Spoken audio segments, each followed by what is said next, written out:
nam ki, dola penchir sangye dupara shok. Sangye chue tang choki cho nam la, chang chu partu dani gyap su chi, daki jinso gi pe cho nam ki, dola penchir sangye dupara shok. Sangye chue tang choki cho nam la, chang chu partu dani gyap su chi, daki jinso gi pe cho nam ki, dola penchir sangye dupara shok. I go for refuge until I'm enlightened to the Buddha, the Dharma, and the Sangha. By my accumulations of the practice of giving and so forth, may I become a Buddha to benefit all sentient beings.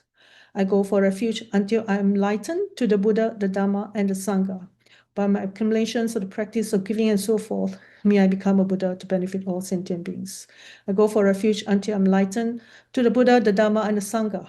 By my accumulations of the practice of giving and so forth, may I become a Buddha to benefit all sentient beings. Independent origination, there's no ceasing, no arising, no annihilation, no permanence, no coming, no going, no separateness, and no sameness. I prostrate to the consummate Buddha, the supreme among all teachers, the one who taught this peace, which is free of elaborations. I prostrate to the mother of the hearers, the host of Bodhisattvas and the Buddhas, the knower of all, which leads the hearers Sravaka seeking pacification to complete peace, the knower path which leads the knower path which causes the Bodhisattva with altruism to help migrators to achieve the aims of the world, and omniscience, the thorough possession of which helps the Buddhas expound a variety of teachings endowed with complete aspects of subjects. The one who has transformed into the reliable guide, motivated by altruism to benefit sentient beings, the teacher, Sugata, and protector, to you I make prostrations. The one who has eliminated the web of conceptualizations and is endowed with the divine bodies of the vast and the profound, who eternally shines forth the forever noble light rays, to you, the Buddha, I make prostrations. Inspired by wisdom and compassion, today in the Buddha's presence, I generate the mind of full awakening for the benefit of all sentient beings. Now let's recite the essence of dependent origination mantra along with Venerable Geshe-la's recording.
Meaning of the dependent origination mantra.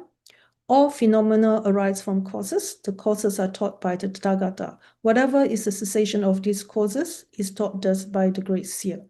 profound, peaceful, elaboration-free, clear light and non-composite. Such is the nectar-like Dharma I have discovered. Finding no one to fathom this teaching, in silence I will retire into the woods. Beyond utterance, thought, and expression is a perfection of wisdom, which is unborn, unceased, and has the nature of space. It is the object of apprehension of self-realized wisdom, to you, the mother of the Buddhas, of the 3 times I pay obeisance. The 4 seals of Buddha's teaching. All composite things are impermanent. All contaminate things are of the nature of suffering. All phenomena are of the nature of emptiness and the selflessness. Transcendent sorrow is peace. The Guru is the Buddha, the Guru is the Dharma. Likewise, the Guru is the Sangha. The Guru is the source of everything wholesome. I go for refuge in the Guru. By the sound of the vibrant drum of Dharma, you liberate all beings of miseries. I beseech you to kindly remain and give teachings until the end of the expanse of billions of eons. The Buddha does not wash away the negativities of beings, nor does he remove their miseries with his hands. His spiritual realizations are not transferred to them. It is by teaching the truth of suchness that beings are liberated. Instructions on parting from the 4 attachments. If you are attached to this life, you are not a spiritual practitioner. If you are attached to samsara, you have no renunciation. If you are attached to your own self-interest, you have no bodhicitta. If there's grasping, you do not have the view. With folded hands, I beseech the Buddhas of all directions to shine the light of Dharma for all bewildered in misery's gloom. Having generated the mind of supreme enlightenment, I invite all sentient beings as my guests. I will engage in the appealing deeds of excellence of enlightenment. May I become a Buddha for the benefit of all sentient beings.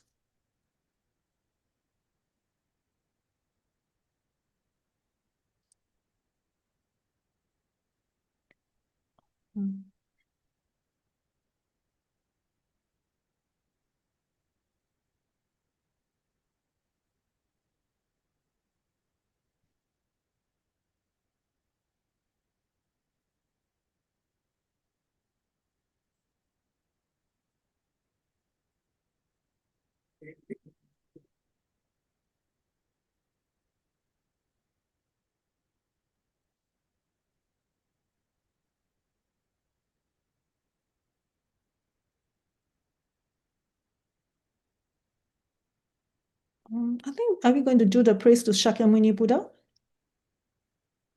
Or just the Heart Sutra? Okay. Okay, now let's recite the praise to Shakyamuni Buddha. To the founder, the endowed, the transcendent destroyer, the Tathagata, the full destroyer, the completely perfected, fully awakened being, perfect in knowledge and in good conduct, Sugata, knower of the world, supreme guide of human beings to be tamed, teacher of gods and human beings, to you, the completely and fully awakened one, the endowed, transcendent destroyer, the glorious conqueror, the subduer from the Sakya clan, I prostrate, make offerings, and go for refuge.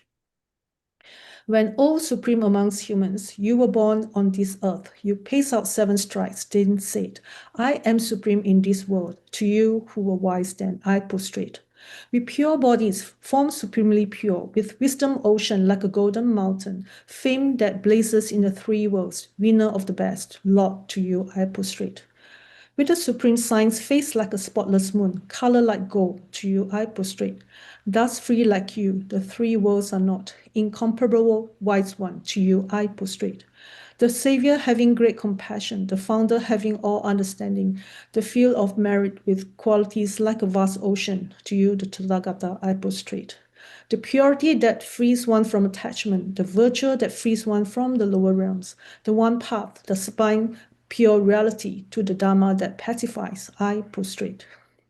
Those who are liberated and also show the path to liberation, the holy field qualified with realizations, who are devoted to the moral precepts. To you, the Sangha, I prostrate. I prostrate to the Buddha, the chief of bipeds. I prostrate to the Dharma, the protector. I prostrate to the Sangha, the supreme one. To all 3, I always prostrate with reference. With extreme devotion do I always prostrate to all who are worthy of prostrations, through surrendering my bodies, numbering particles that constitute all realms. Do not commit any non-virtuous actions. Perform only perfect virtuous actions. Subdue your mind thoroughly. This is the teaching of the Buddha. A star, a visual aberration, the flame of a lamp, an illusion, a drop of dew or a bubble, a dream, a flash of lightning, a cloud, see conditioned things as such. Through these merits, may sentient beings attain the state of omniscience, subdue the foe of faults, and be delivered from samsara's ocean, perturbed by the waves of aging, sickness, and death.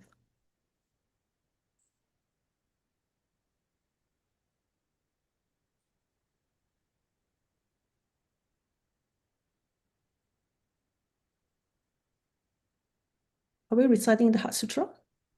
Or just the mantra?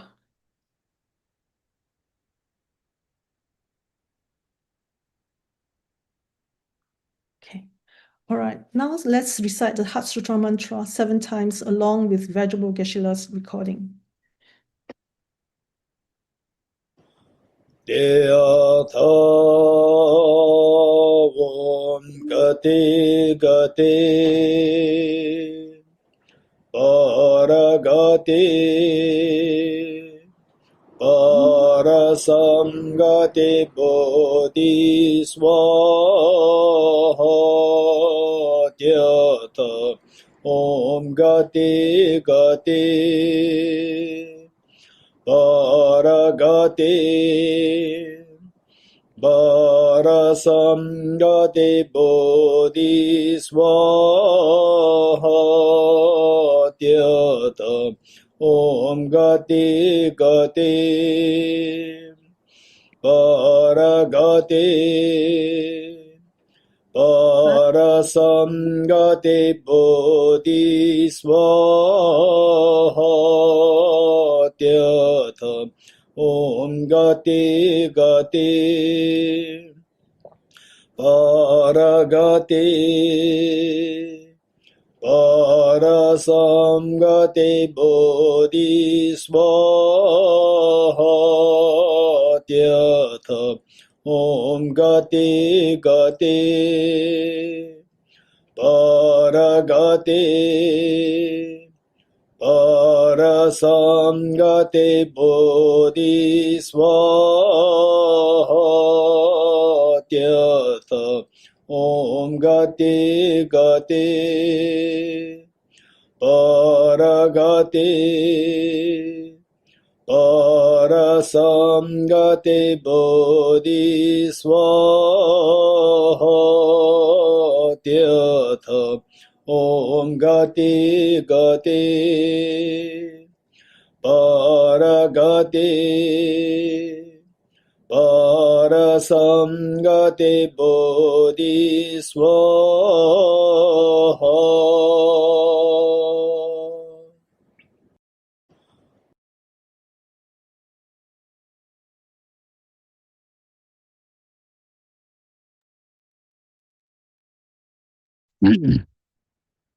Okay.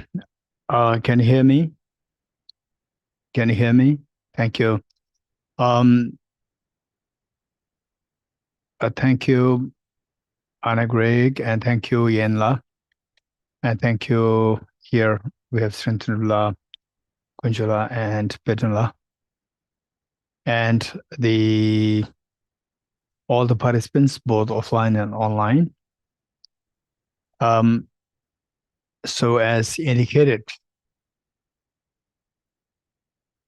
by Yenla when reciting the preliminary prayers, let us reinforce the visualization of all the Buddhist Bodhisattvas in a space in front of us, as so loving, caring, embracing. And also let us reinforce your two grandparents and all of them members, including children and all other dear mothers and shimmies with you, leaving them aside. And the purpose of being together here is to learn how to awaken a hidden treasure within us, which exists within all the beings, not confined to one person, one group of person, one religious sect, or to non-believers. It's present in everyone, all the sentient beings. So we all have this treasure. So our job is to learn how to awaken. In the first place, we need to learn that it is present within us. Then number two, how to awaken this hidden treasure. So this is a job, but it's the mind. Finally, what we learn is that the hidden treasure, hidden, has a connotation of being obscured. Being obscured means there should be some element which obscures this treasure. What is this treasure? Treasure which we seek. Treasure which we seek, but treasure in the form of external treasure, internal treasure, whatever treasure it is. So majority of us will consider treasure means something external. And what is external treasure for? If the treasure is lying there and you are starving, you are feeling cold, acute heat, or mental stress, and the external treasure cannot do anything, that's not a treasure. Treasure means something which can help us to minimize our miseries and to expand our happiness and the ease and the facilities. So that's the meaning of the treasure. So the external treasures are there, internal treasures are there, like what you are looking at, the screen that you're looking at.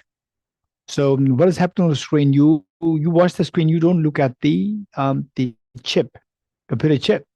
But actually, what is happening on the screen is happening on the chip.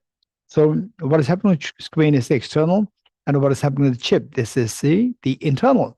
So likewise, the joys and happiness that we're seeking from outside, and the miseries we're trying to stop outside on that level, say actually everything's happening within the chip of one's own mind. And anybody who discovers that is a great revelation for that person, and a person's life becomes so easy, because that we're all struggling to minimize our miseries and expand our happiness. Siddhullah. To minimize the miseries and expand our happiness. So when you see that as external, and actually it's happening in the mind of your own the experience, and failing to see that, this is a problem. Whereas those who see that inside, it becomes very easy for them, given that the mind is purely within yourself and you see that it's manageable. How to manage it? We have to know how to manage it. So, but as the mind, they come to learn that they finally, all these miseries, they don't come randomly. But we said yesterday that the physicists would say the whole universe is operating based on the physical law of cause and effect. There's no randomness. There's no room for randomness, particularly on the macro world, on the level of the macro world. The whole universe is operating on the basis of cause and effect. Whereas on the micro world of the quantum physics, that is what is known as the randomness, but that randomness is not to be equated with the randomness rejected by the physical law of cause and effect. So these are nuances that we need to remember. Having said this, that the cause and effect, failing to see the cause and effect, failing to see the ignorance is the root of the problem, then we don't know how to solve the problem. Because as long as we don't fix the cause, we cannot fix the result. The miseries, we cannot fix it. The problems, we cannot fix them. So the Buddha identified the miseries, the cause of the miseries, as the ignorance, and more precisely, it is a self-grasping ignorance. And of course, we don't have much time to go into detail what this self-grasping ignorance is, but I see that many of you are from the Nalanda studies, undertaken Tibet House, New Delhi, and the Nalanda Master's Course, which for 5 years, we studied this in great detail. And those from the Nalanda Diploma course, which is just recently launched, the batch 6 is recently commenced. And anybody who's interested can still enroll.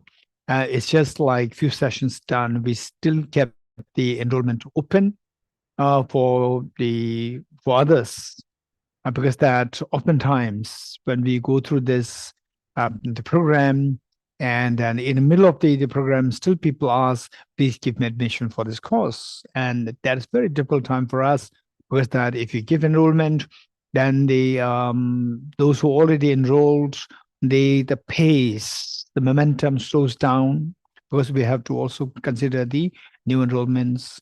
And not to give enrollments is very sad to see that somebody who wants to learn how to become kind, how to learn how to be kind, how to learn how to sharpen your intelligence, to see the interconnectedness of yourself and others. So depriving somebody of that opportunity is also very sad. So we are just left with the no option. So we still have the possibility for the enrollment. Anybody interested, your friends or anybody interested, the no compulsion, only interested, you are still the possibility for enrollment is there. So with this in mind, what we're doing here is the ignorance root of the miseries, ignorance. The next is how to get rid of this ignorance. So this ignorance is like darkness. Just as the darkness can be eradicated by introducing light, it is only through introducing the light of the wisdom that the darkness of ignorance can be eradicated. So what is this light of the wisdom? So this light of the wisdom is like the sharp axe to cut a poisonous tree. But this sharp axe, although however sharp the axe is, but if the person, the woodcutter, the carpenter or the woodcutter does not have this enthusiasm, the passion to cut this poisonous tree, then this poisonous tree is so strong, huge, and which has been growing within us since time immemorial. So the person to cut this must have an extremely strong enthusiasm to really get rid of this poisonous tree, that all the painful tears of samsara stops and your ease expands to infinity. So for that, the enthusiasm plays a very important role. And the greatest of the enthusiasm that you can think of in this universe is the enthusiasm of the compassion, universal compassion of the bodhicitta. So with this in mind, let us take a few moments to generate bodhicitta, the mental aspiration of the bodhicitta. What is that? Aspiration, awaken this hidden treasure, whereby you become fearless and your ease expands to infinity, that you become extremely courageous to expand, to share this wisdom with all the beings. So let us take a few moments to invoke the spirit. May I awaken this hidden treasure with myself, so that I'll be freed from all the miseries and I'll be able to expand the ease to infinity, and that I can share this wisdom with all beings. Okay, so let us take a few moments to think of that.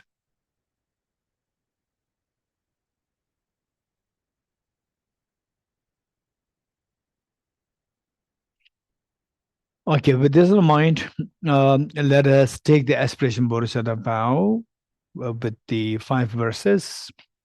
And for this, who is entitled to take this aspirational Bodhicitta vow? Should that person be a Buddhist or somebody Buddhist for a long time? No, you don't even need to be a Buddhist. And the qualification required is that as long as you are somebody, you can be anybody. You can be male, non-male, female, non-female, or you can be from this ethnicity, that ethnicity, this religion, that religion, believer, non-believer. It doesn't matter. From this status, this social status, that social status, no difference. As long as you are somebody who wants to not to harm others to the best you can, and to render services and benefit to others, to be kind to others as much as possible. If you belong to this kind of the person, you are entitled to take this aspiration bodhisattva vow. So with this in mind, it is just to reinforce your compassion. Reinforce compassion. Why is it for others? Yes, of course, it's very beneficial for others, but the first beneficiary is yourself. When you feel the compassion, your ease builds up, your mind expands, the suffocation is released.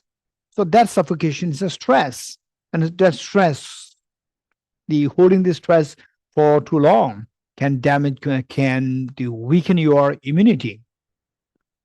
Weakening immunity can make you so vulnerable for any form of illnesses, diseases, cancer, and so forth. And whatever disease that you have, with the immunity low, this disease can proliferate very quickly and kill you so quickly. So with this in mind, compassion is the best medicine to heal your immunity, to strengthen your immunity. So that is the first, the defense mechanism for you from destroying your immunity, or in other words, this was the first thing that help you to make sure that your immunity is strengthened. So, with this mind, we are doing this practice in order to expand your compassion so that your ease builds up.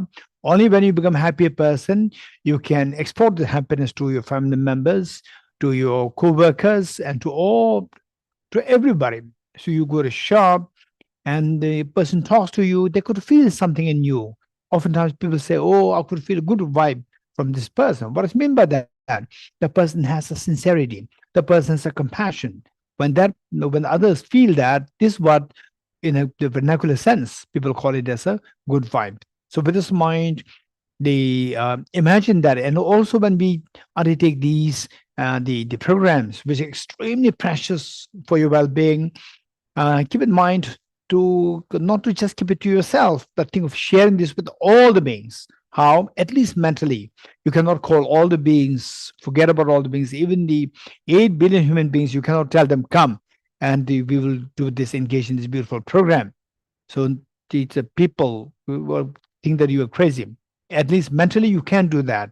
So mentally imagine that you are leading this practice and all beings are joining us to take part in expanding the ease of your compassion. Okay, with this mind, let's do the following practice together. I go for refuge to the triple gem. I confess the negativities individually. I rejoice in the virtues of all the beings. I hold the precious Buddhahood in my heart. I go for refuge and am enlightened to the Buddha, the Dharma, and the Supreme Sangha. I generate the mind of Bodhicitta to resolutely accomplish the aims of others myself. Having generated the mind of supreme enlightenment, I invite all sentient beings to be my guests and shall engage in the appealing deeds of the excellence and enlightenment. May I become Buddha to benefit all sentient beings. Rajashara, Rajashara. I go for refuge to the triple gem. I confess the negativities individually. I rejoice in the virtues of all the beings. I hold the precious Buddhahood in my heart. I go for refuge and am enlightened to the Buddha, the Dharma, the Supreme Sangha. I generate the mind of Bodhicitta to resolutely accomplish the aims of others myself. Having generated the mind of supreme enlightenment, I invite all sentient beings to be my guests and shall engage in the appealing deeds of excellence and enlightenment. May I become Buddha to benefit all sentient beings. I go for refuge to the triple gem. I confess the negativities individually. I rejoice in the virtues of all the beings. I hold the precious Buddhahood in my heart. I go for refuge and am enlightened to the Buddha, the Dharma, the Supreme Sangha. I generate the mind of Bodhicitta to resolutely accomplish the aims of others myself. Having generated the mind of supreme enlightenment, I invite all sentient beings to be my guests and shall engage in the appealing deeds of excellence and enlightenment. May I become Buddha to benefit all sentient beings. Gurus, Buddhas, and Bodhisattvas, please pay heed to me. And just as the previous Buddhas have generated the mind of Bodhicitta, and just as they successfully dwell in the Bodhisattva practices, likewise for the benefit of all sentient beings, I will generate the mind of Bodhicitta, and likewise shall to successfully dwell in the Bodhisattva practices. Gurus, Buddhas, and Bodhisattvas, please pay heed to me. Just as the previous Buddhas have generated the mind of Bodhicitta, and just as they successfully dwell in the Bodhisattva practices, likewise for the benefit of all sentient beings, I will generate the mind of Bodhicitta, and likewise shall to successfully dwell in the Bodhisattva practices. Gurus, Buddhas, and Bodhisattvas, please pay heed to me. Just as the previous Buddhas have generated the mind of Bodhicitta, and just as they successfully dwell in the Bodhisattva practices, likewise for the benefit of all sentient beings, I will generate the mind of Bodhicitta, and likewise shall to successfully dwell in the Bodhisattva practices.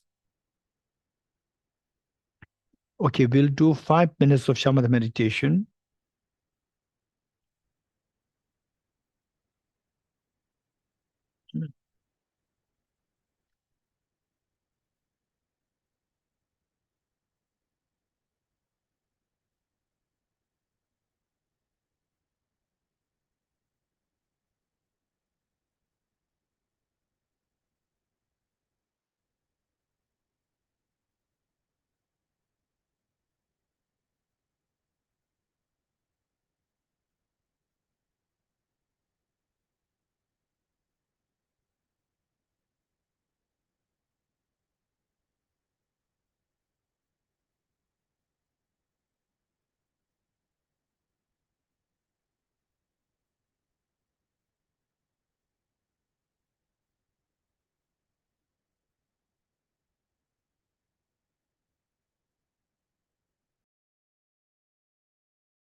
Okay, thank you.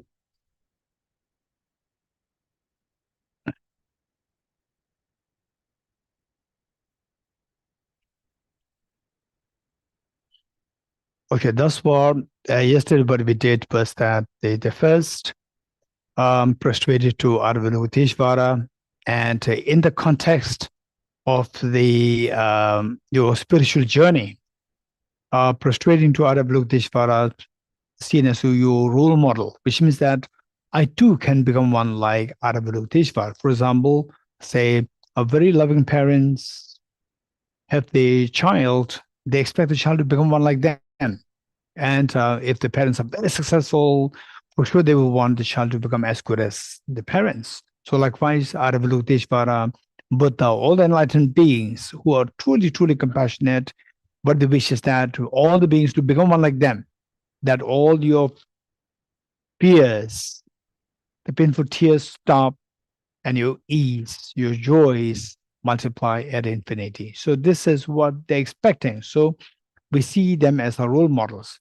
To see them as role models, we seek the help of the Buddha in terms of his biography, which we just read with Yenla. And Yenla, when she helped us with the recitation of the prayers, where it says, the one who is by Acharya Dharmakirti, Acharya Dignaga, in his text, the Pramana Samuchaya, where it said, the one who is transformed into the reliable guide, motivated by altruism to benefit sentient beings, the teacher, so guard and protector to your frustrations. So this Prince Siddhartha, today seen as a Buddha, 2,500 years ago, as a young prince, he was just the prince, born as somebody who was extremely kind and extraordinarily kind and very intelligent, but as a prince, as ordinary prince. And then he gradually taking the steps to awakening his hidden treasure. He transformed into a reliable guide.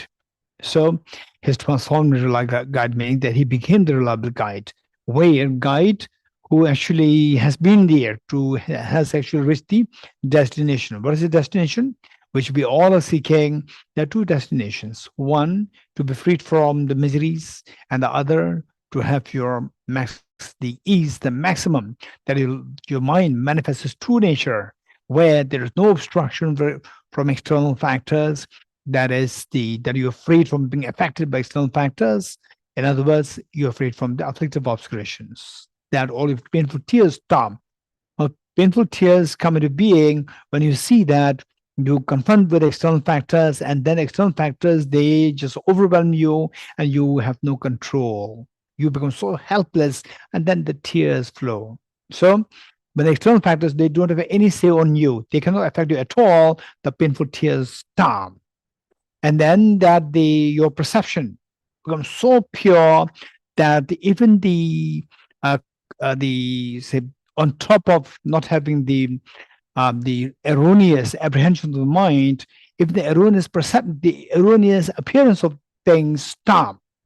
So not only the gross apprehension of things as object real stops, even the wrong erroneous appearance of things as object real, that stop, which means our mind can flow so freely without being obstructed, without being any of the tinge of obstruction.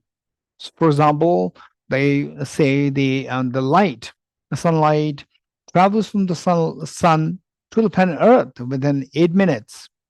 It travels, but the point is that the how much of the sunlight which was sent from the sun reached the Earth, much less, because although it reaches us, but then many of them are already blocked by the ozone layer, by the atmosphere. It blocked. So likewise, all the external factors, they cannot affect us, stop us completely. Your mind flows because of the removing the erroneous apprehension of the object, but still the wrong appearance is there. Wrong appearance like the ozone layer, or I would say the atmosphere, or the dust in the air that blocks the sunlight. Not fully, partially. So likewise, although the external factors, they cannot affect you to really make you shed tears, but still the total freedom, ease is not there. That is blocked by a very thin layer of the erroneous appearance of objective reality. So when that is removed, then your mind flows. It truly manifests its true nature. That is known as the ultimate ease. For example, it is like saying you have to cross a border, and at the border checkpoint, somebody stops you completely. No, you cannot go, and you have the visa. Even with the visa says you cannot go. You cannot go. You're blocked completely. And the second checkpoint, the person say, "Where's your visa?" And you show the visa, and you pass by. Third, there's no one who is asking you, even for the visa. So which is best? Third one is best. So first one, you are blocked. That is the job of the afflictive obscurations, to create the total blockage to you, and then you become so vulnerable, and the tears, painful tears come, the pains come. And the second case, you're interrupted. You want to freely move there, and somebody, hey, stop. Here, stop temporarily with your visa, and you show the visa, and the person, you can go now. And the third, there's nobody checking you. You can just freely go there. There's nobody even to stop you. Because you have the visa, means you're entitled to go there, but temporarily you're stopped there. So the wrong appearance, wrong apprehension, there are two. Wrong apprehension is the one which blocks you and make you feel the miseries, the painful tears. And the wrong appearance of objective reality is the one which doesn't really block you, but which hampers the free flow of the true nature of mind. So the free flow is not there, which means the infinite ease is not there. So these are nuances. These are nuances. If you do the Nalanda courses, then we discuss these in great length. So because here is a huge text. At the same time, we have only three sessions, and that too is about like maybe 3 hours altogether. So therefore, this is what we are talking about. Now, the ignorance being the root cause, we have to introduce a counterforce, which is the wisdom.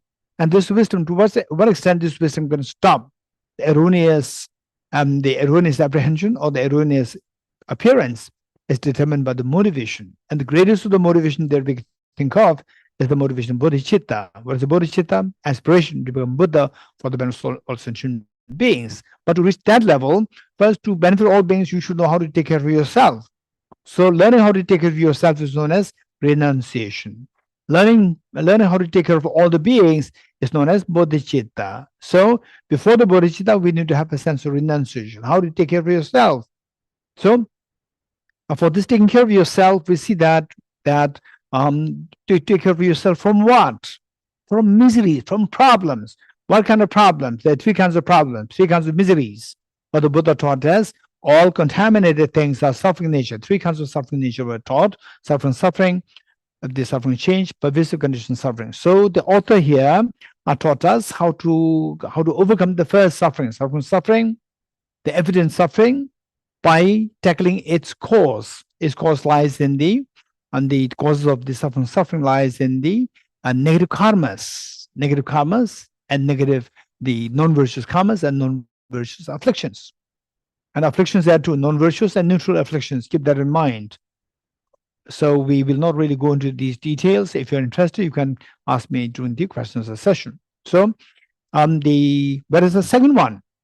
The suffering. Then once you learn how to overcome this, only when you learn how to overcome the first suffering, then you are entitled to go to attempt to overcome the suffering change.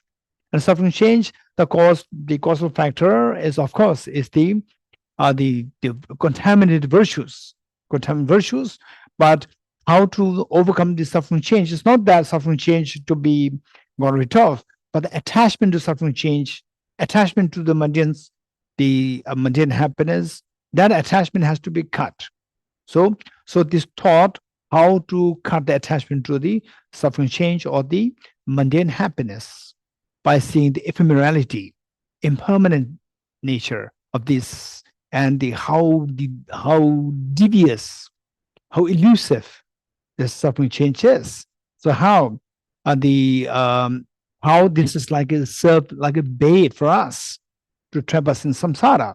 So by contemplating this, attachment to the suffering change will be stopped. Then next comes the pervasive conditioned suffering, the root cause of the miseries, particularly they are being under influence of contempt, karmas, afflictions, and that too, the root is the ignorance, self-grasping ignorance. So how to get rid of this ignorance? And getting rid of this ignorance, then you are free from all painful tears of samsara.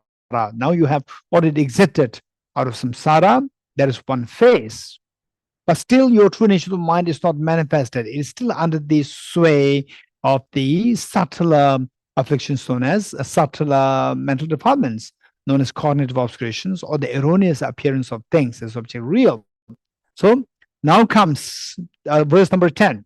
So up to this verse number 9, this gradually we are taken, we are progressively being trained. We are trained progressively to go from the lower state to the higher level of realization, and we to this level of the renunciation, where you are able to identify, to get rid of all the miseries of samsara, to cross samsara.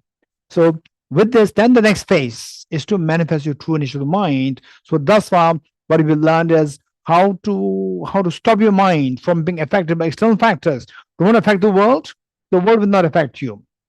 How to stop harming others, in other words, how to stop harming others, and the world will stop harming. And then in the more technical sense, how to stop the root cause of the harming others is the ignorance. When you get rid of this ignorance, then you stop harming others and the world will stop harming you. So therefore, all the painful tears will stop. That is that aspiration is known as renunciation, and the goal that this aspiration seeks is the nirvana. So with this, then the next step is not only to refrain yourself from harming others, now reach out with compassion. That is the next phase, this next maturation. So this is a beautiful part. So thus far is more like restraining, control yourself.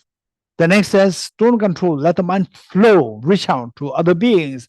This is a bit. Then now here at this point, we come to a very beautiful journey which we call as Bodhicitta, journey of Bodhicitta, the experience of which simply transcends all form of other mundane joys. Just the mere experience of Bodhicitta will just make you like cry out of joy, very profound joy.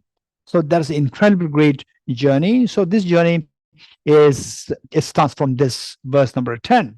So this journey is known as expanding your heart. Thus far, it is like very the naughty, or the was untrained, unpacified elephant, a crazy elephant.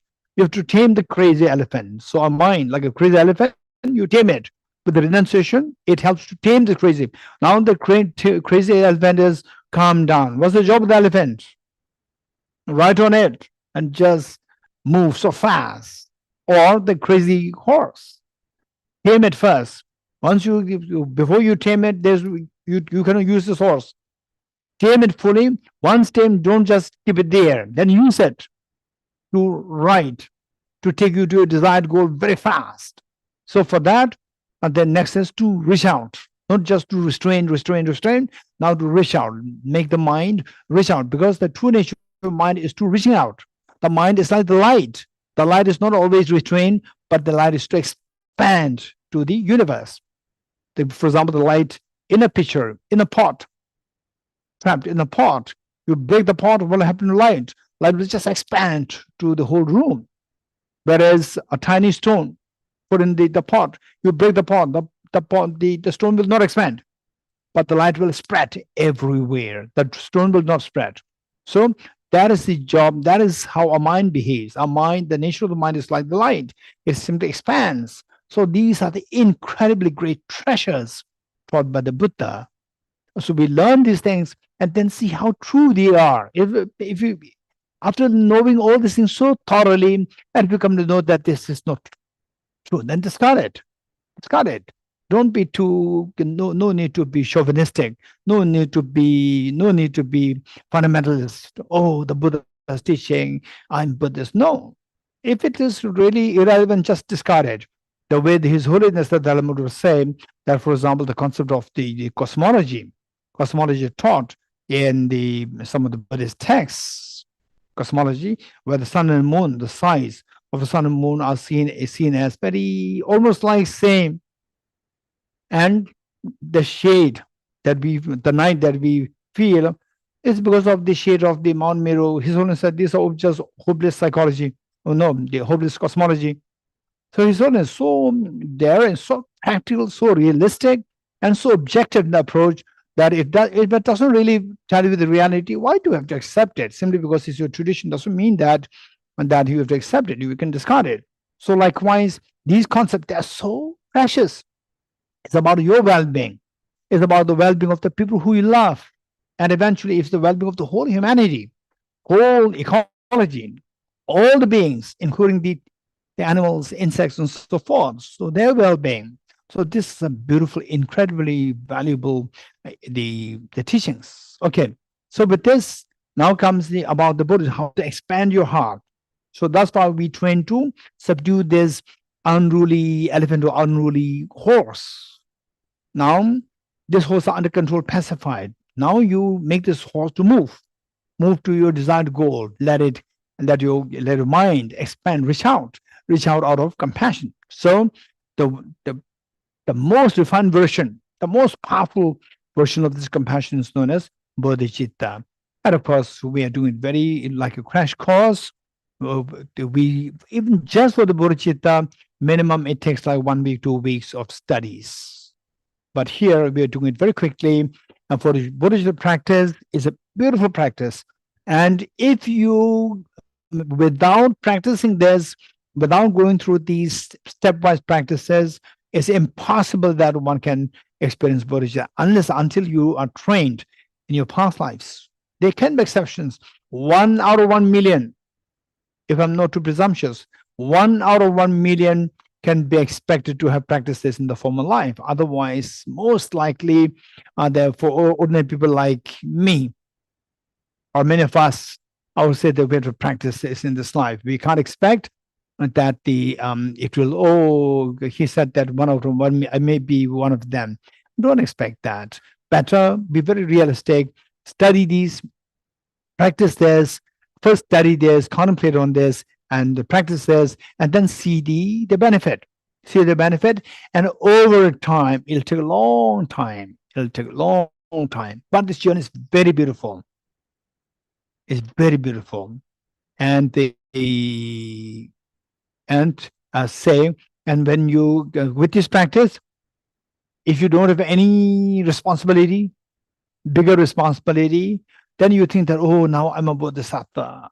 Because, you could feel something. And then the moment you take the responsibilities, are very complicated. Then you say, oh, I'm not really Bodhisattva. You could feel it. Your anger arises, agitation arises, stress arises. When you don't take the responsibility, it's very easy. You can keep talking. Oh, this is not correct. This is not, it should be done like this. You should be done like that. When you take the responsibility, then you realize how difficult it is. So the point is that this great opportunity for somebody who, of course, what I would suggest is that the practice of bodhicitta is an extremely beautiful practice. At the same time, you really need a good mentor. Mentor meaning not necessarily as a living person. The best, if there's somebody who's very reliable, of course, should be very reliable. And best would be somebody who actually manifests these qualities, quality of compassion. This is very important. Quality of compassion, for example, like yourself, when you are trapped in such a difficult situation, how would you react? You may react with this frustration, anger, agitation, sadness, and so forth. Whereas the other person behaves in very calm, handles things. Yes, it's the same situation. And both of you are helpless. But other person tackles this with calmness, gentleness, and accompanied with the wisdom. So whereas you tackle this with the frustration, anger, agitation, disrupting everything, then you see that, okay, this is not that easy. So you have to have some level. Or study these texts, study the standard text on bodhicitta, which gives you all all the panoramic ideas of panoramic views, all the associated, the facets of the bodhicitta, the aspects of the bodhicitta, the say the so what kind of conducive factors to be introduced, what destructive or non-conducive factors are there which would hamper you, how to get rid of these factors, where all these points are very clearly and they shared with so much of profound experiences. So these books will be your mentor for your practice of the bodhicitta. This is very important. Otherwise, what happens is that when you practice the bodhicitta just on your own with no responsibility, just with doing the practice, you feel that's growing. It's like being in a the protected area with a fence, protected area, and then you grow. No strong wind. Moment the fence is removed, the front a little wind blows, and you just break very quickly, very easy. So these are tendencies. So only when you see that you have some very inspiring teachers, that'll be very helpful. For example, I personally would say that my teachers incredibly, when I go through difficulties, I think of my own teachers. My teachers went through, so while my teacher had the traditional training, I also have the traditional training. And I have the exposure to the modern education, exposure outside the world. And my teachers, they do not have that opportunity. But how they manage the difficult situations, I've seen that. When I go through these situations myself, I think of my teachers, how they went through this, how they dealt with these things. Wow, that's amazing. These are incredible. I'm so fortunate in that my teachers I met with really greatly enlightened teachers. Enlightened teachers, it doesn't mean that somebody who can perform miracles. No, that's not a meaning. The real miracle is how you deal with the difficult situation with calmness and composure, with wisdom, with compassion. That is a true miracle. So this is what my teachers, and I'm very fortunate in that regard. So these texts, they are the real teachers for us. So with this in mind, for the bodhicitta practice, there are two main methods to practice bodhicitta. The desire to become Buddha for the benefit of all sentient beings. In other words, in a new sense, in a secular context, the desire to awaken this hidden treasure within you for the benefit of yourself and for the benefit of all the beings. So there are two main methods. We have no time to go through this. The first method is known as the sevenfold cause-effect method to generate bodhicitta. Let me repeat it. The sevenfold cause-effect method to generate bodhicitta. And the second one is, a second one is the method of equalizing and exchanging self for others. There are two methods, and the gist of the two methods are explained here in this text. So verse number 10, this is the first method, the sevenfold cause of method to generate bodhicitta. So the idea, to give the gist, idea is that in sevenfold cause of method, generally speaking, in our life, I would say that some of us, I wouldn't say many, some of us may have, when I talk about the importance of the parents, particularly the importance of the important role the mothers played in your life. And some of us may not agree with me. Oh no, a very difficult time with my mother. So if in this life, if there is somebody difficult person, it's my mother. Somebody may think like this. So usually what I say is that you are not to be blamed. I personally would say that if I do not meet with these brilliant teachings, this teaching of the Buddha, with my great teachers, and Nalanda great masters, I would be a very different person, to be very honest. Very different person. I can be very, what do you call it? The grumpy person. I can be a very grumpy person, can be arrogant, can be very grumpy, to be very honest. It's all because of these teachings.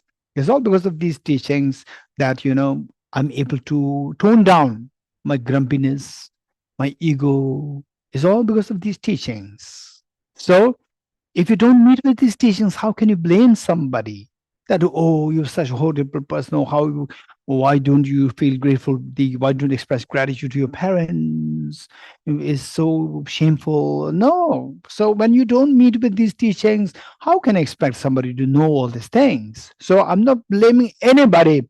If you do feel that you have problem or say the friction with your parents, particularly with your mother, I would suggest is that just check yourself. The author will later on address this, and that try to look at the mirror of your own mind, and see how what you are. Just see that, and then try to fix it. So the mirror for us would be like, say, you go back in time. Today you are 20, or you're 25, or you're 30. So most likely, if you say I would say that this friction may have started since you were 20 or 21, 22. In some cases, early as say 16, 17. Majority would be like 20s. So go back in time when you're 15 years old. Did you have the friction with your mother? And go back in time 10 years old. When you're 10 years, did you have the friction with your mother? No way.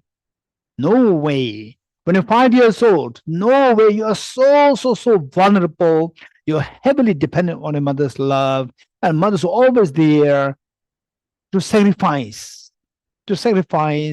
let's say, to drop you into school, pick you up from the school, and prepare your food. And it's not like she is kept there to just take care of you.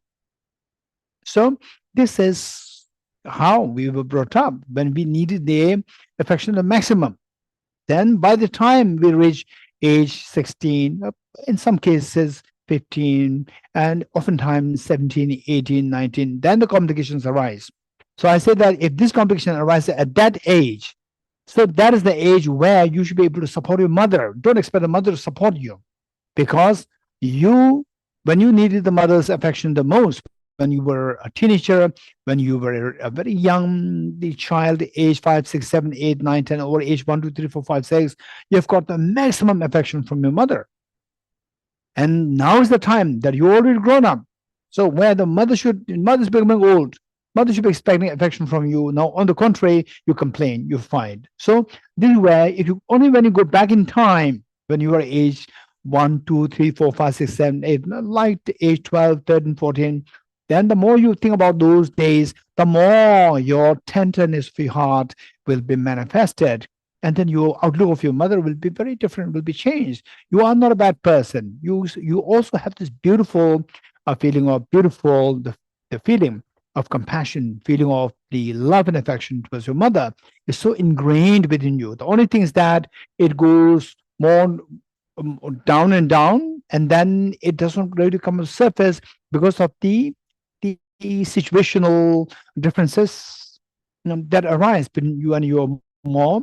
Your mom you see as a very overprotective, and she loves you, and you think that this is being overprotective, and then the biases and so forth. You see all these things. It's not that you are totally wrong. This is the reality. Okay. All in all, what I'm saying is that in this world, how we develop affection towards somebody is that when you see the other person as a source of benefit for you. For example, even if at a workplace, you see there's somebody's there who's very, very kind, and whenever you have a problem, you request the person to solve it. The person is ready to help you. So there you see that person is a source of benefit for you, and naturally you feel close to that person. You feel so easy to converse, communicate. So this is how we build affection. When you see the other person as a source of benefit for you. So in this world, we see that generally speaking, there are some cases, I would say 1 out of 10,000. 1 out of 10,000, there are some cases where the children, they do not really learn they do not really get affection, the motherly affection from the parents, from the mother, when they were just age 1, 2, 3, 4, 5, 6, 7, for the reason that mother herself did not get this love when she was young. She does not know how to exhibit this love and affection to her own child. So these are 1 out of 10,000. So if you belong to this category, I really, really empathize with you. And there are other ways to practice the bodhicitta. It's not only that you have to think of all beings as your mothers. There are many other ways to practice bodhicitta, but so what is being taught here is with respect to the rest of the 9,099 people of the people. So the out of 10,000, remove 0.1% out, the 99.9% of the human beings, we got the maximum love and affection from the mother. So this is where you get the maximum source of benefit, and then your affection also flows to your mother, particularly when you were age 4, 5, 6, 7, 8, 9, 10. How do you know that? When you were age 4, 5, 6, 7, 8, 9, 10, you see the prospect of your mother leaving you for 1 day or 2 days for some work, then you cannot contain your sadness and the pain. How many agree with me, raise hands? And you just scream with the prospect of seeing your mother leaving you. Okay, this is the proof that deep inside you've already you are ingrained with very profound affection to a mother, seeing the mother as a source of benefit for you. So for the rest of the people, 99.9% of the people, so this practice of the generating bodhicitta based on seeing all beings as one's mother, not only in this life, in the past lives, in the previous lives, and so forth, and go ad infinitum. So number 10, it reads, from beginningless time, your mothers, all the beings have been your mothers in this life, the former life, former lives, and so forth. Mothers have cherished you, given you so much of benefit. If they suffer now, what good is your own happiness? Therefore, in order to liberate an infinite number of sentient beings, cultivating bodhicitta, awaken this hidden potential within you to benefit all the beings, is the practice of bodhisattva. So the more detailed the steps to practice bodhicitta is covered under the Nalanda Diploma course, which, as I said earlier, is already commenced. It's just like 2 or 3 sessions done. We still have another 1.5 years to go. So therefore, the enrollment is still open. The next verse 11. So verse 11 is the next method. So we're just doing the gist. Verse 11 is the next method, the method of equalizing and exchanging self for others. And this number 11, this method, the gist of this method, the core of this method is how to build this affection to all the beings by seeing all the beings as a source of benefit. Any benefit that we get, for example, like say what we see as a benefit, if I ask what kind of benefit you get from others, we most likely will say that, oh, my mom is so kind, she gave me food, and my school is so kind, gave me the opportunity to grow. So we see the evident benefit. There are many other benefits, more important benefits, which we don't see as benefits. We take for granted. And we actually, at times, we may see the contrary of being benefit. We see them as more harm. But in actuality, these are incredible great benefits. So in all, the benefit, we see that all the beings, so 11 is, the verse 11 is to teach us how to expand your affection to all the beings by seeing that all the beings as a source of benefit for you. And all beings, just a quick, the explanation, what we call as all beings, we even don't know who they are.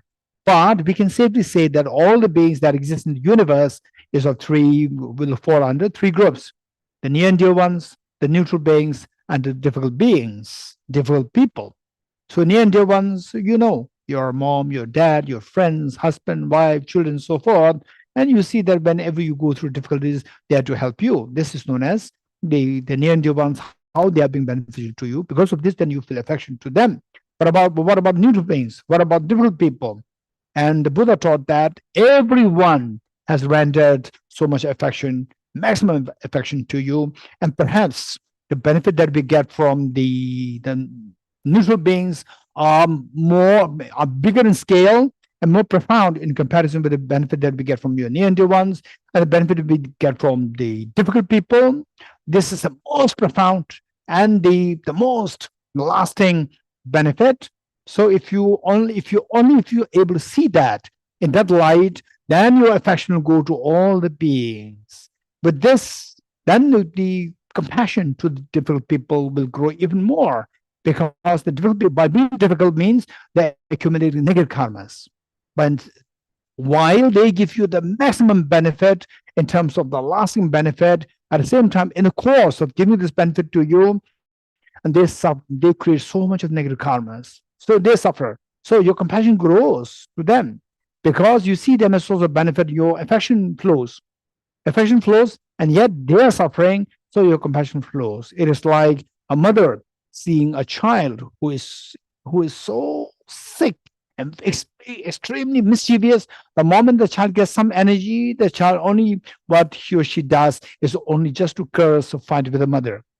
But if the child is just bedridden with no energy, and suddenly the child starts to fight with the mother's so happy, now my child is recovering. So with this, you see that it's all because of the affection that you see that when the other person to whom you feel so compassionate, when you see that the person is accumulating negative karma, your compassion even grows more. For example, the mother with two children, or the elder child and the younger child, elder child is extremely successful and physically so smart, mentally so smart, and very compassionate, and public relation amazing, intelligent. Everybody, there's so much demand on the first child. Everybody loves on the first child. The second child is so mischievous, naughty, and creating problems everywhere, and IQ 0. And all these nonsense, and the mother will love the second child the more, because this love is to take care. And the mother knows that I don't have to take care of the first child. First child is being taken care of by everybody, because she's intelligent. He's intelligent. She's so loving. He is very loving. The second child needs my love and affection, my care, because he is not being loved by anybody. So the mother's love will be directed to the second child even more. So this is where, when you see that the different people, they're actually like your own child. A child, because the affection, so much affection you flow towards them. And then when you see that they accumulate so much negative karma, your compassion grows to them. So next question is, but how can my affection go towards the difficult person? This is the next question. So the key to this is that affection is a mental process. Affection, feeling of affection, is a mental process. So how does this mental process of the affection, mental process of aversion, affection, they arise? It is with the help of what is known, for this we have to go through these studies, the Buddhist psychology. Buddhist psychology, there's mention of the mental mind and the mental functions, or the map of the mind, how the mind works, map of the mind. Within that, we see that the mind and the mental factors, mental functions. So within the mental functions, then you map the functions of the mind. We see that there's the group of the 5 ever-present mental factors, and 11 the virtuous mental factors, and the 6 the root of the afflictions, and the 20 secondary afflictions, and so forth. They are grouped into different classes and different groups. So one is known as the 5 ever-present mental factors. So if you know how the mind works in these groups, then you see that you very clearly see how the anger can arise, how the aversion builds up, or how compassion flows, how affection flows. So let me quickly share with all these studies. All these are being in great detail study under the Buddhist psychology as a part of the Nalanda Master's course and the Nalanda Diploma course both. So if you're interested, and particularly to know, wow, this is amazing, talk about the practice, and practice related to the academic learning related to the psychology and the philosophy and the epistemology. This is all amazing, so rich practice. It's not just practice, generosity, don't do harm, be good. Not just that, how it's all related to the mind. So it's making things so easy. When you know how the mind works, then so you don't force yourself. Say, for example, somebody's addicted to Coca-Cola. So you are diabetic, you are putting on weight, and then you cannot refrain from the Coca-Cola, and then you see the Coca-Cola, instantly the craving arises. So if you know how then people, your family members hide the Coca-Cola.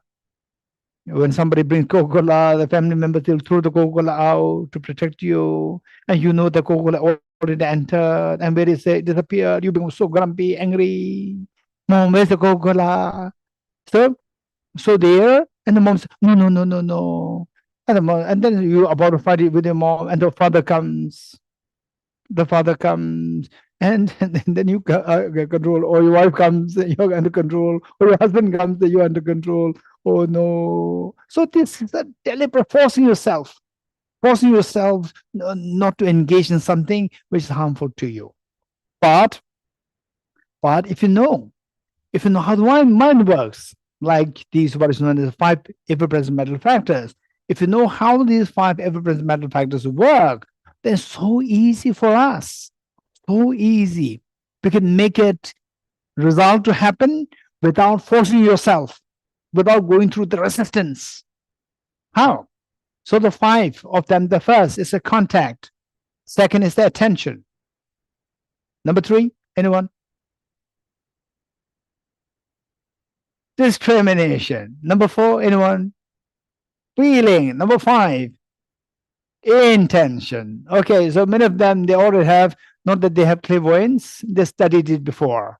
So therefore, those people who are new to this, in a way, is a message from the seniors to tell you that you also study, you will also become as good as them. Okay, so these 5: contact, attention, discrimination, feeling, and intention. Fine. So look, for example, let's say the Coca-Cola. At the moment you see that one of your friends brought Coca-Cola as the present to you, and the mother gives, oh, thank you, and it disappeared, right? Then what happens? You came in contact with the Coca-Cola. Your eye consciousness came in contact with the Coca-Cola, and you paid attention. Is it Coca-Cola or is it it's a cough drop? You paid attention. You realize, no, it's not the cough drop. It is not cough drop for my cough. It is for Coca-Cola for me. Discrimination that it is Coca-Cola. Then what feeling? Very pleasant feeling comes. Pleasant feeling comes. Oh, today finally a Coca-Cola entered my room. Then what happens? Intention. Intention. You want the pleasant feeling, you don't want the pleasant feeling. You want the pleasant feeling. You want the pleasant feeling long last or short-lived? Long to last as long. How to make it last long? By sustaining the trigger of the pleasant feeling last long. What's the trigger of the pleasant feeling? The Coke. So you have to, how to make sure that the trigger of the pleasant feeling lasts long? Keep it with you. It doesn't go away from you. To make it last long, to keep it with you for long, then the pleasant feeling lasts long. So you go in search of the Coca-Cola, it disappeared. So you came in, your next set of the mind comes into, say, you see that the contact with no Coca-Cola. Now the next one, contact, your mind come in contact with no Coca-Cola. Then attention, you paid attention. Is it really that there's no Coca-Cola? You pay attention? Yes, 100% sure. The Coca-Cola which my friend brought is thrown away by my mom. Discrimination. Coca-Cola thrown away, no Coca-Cola. Feeling, very unpleasant feeling. Very unpleasant feeling. You want unpleasant feeling? No. If you don't want unpleasant feeling, what should you do? You should remove the unpleasant feeling. How will you try to remove the unpleasant feeling? By removing the trigger of the unpleasant feeling. What is the trigger of the unpleasant feeling? No Coca-Cola. Loss of the Coca-Cola, that is the trigger of the unpleasant feeling. So he made the loss of Coca-Cola your mom. Then you will go to fight with the mom. Have conflict with the mom. Intention to fight with the mom happen. And the fight with the mom, and the mom is protected by your husband, by your wife, or whatever, and you cannot fight. And your mind will try to fight. So this is known as the intention will continue to try to fight. This is known as resistance. Resistance and constant resistance is known as stress. Stress. And if this stress is on a high level, is known as anxiety. You will have anxiety attack. Because of the no Coca-Cola. Coca-Cola disappeared and you have anxiety attack. And if it is prolonged, is for extended period of time, prolonged period for a few days or a few weeks, then it can become chronic. It can become depression. So this is this mechanism. So now that they finally they say the idea is that it's all about the feeling. So when you with the Coca-Cola, then this Coca-Cola disappears, unpleasant feeling comes. So how to remove unpleasant feeling? By changing, say your mind is struggling to get rid of the trigger of the unpleasant feeling. So the intention. So how to change the intention from resistance to embrace? Embrace is healing. So how to change it? By making the feeling from unpleasant to the pleasant feeling. How to change the feeling from unpleasant to the pleasant? By changing the discrimination. Discrimination that no Coca-Cola is good, rather than no Coca-Cola is horrible for me. The best gift for my friend is stolen away. Instead of that, I'm so lucky the poison is taken away. The poison is taken away. So this discrimination, the poison is taken away. When you feel that the poison is taken away, you feel pleasant, unpleasant. Pleasant feeling. When you say, my gift is taken away, stolen away, pleasant, unpleasant feeling, then delicious Coca-Cola is taken away, is stolen away. Pleasant, unpleasant feeling comes. So it's all decided by the feeling is decided by the discrimination. And what makes what makes some people to have a discrimination that this is a poison taken away? I'm so glad. Or, oh, the delicious Coca-Cola is taken away. I'm so unfortunate. It's decided by the information that you got, information gathered by the contact and the attention. If you are so well read, well informed, vast knowledge, how Coca-Cola harms you, how Coca-Cola, although it says sugar-free, actually it's not sugar-free. It's actually not sugar-free. You taste it, it's sweet. There's a sugar content there. Artificial sugar may not be there, but somehow the sugar is there. So somehow it's still, okay, I don't mean to Coca-Cola, so Coca-Cola company people may not be too happy. Oh, okay, so I should have said something different. It's just a soft drink. Okay. So because this is not huge, like, the millions of people watching it, how the Coca-Cola company will sue me. Okay. So so what I'm saying is that from the information that this is not doing anything good to your body, it only harms you. And long run, it harms you.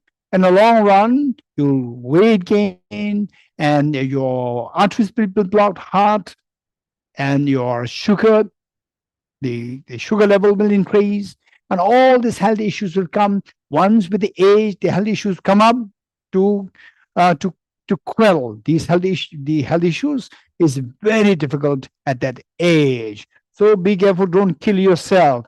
Just 2 minutes of joy of having Coca-Cola. Don't make this 2 minutes of joy kill your whole life.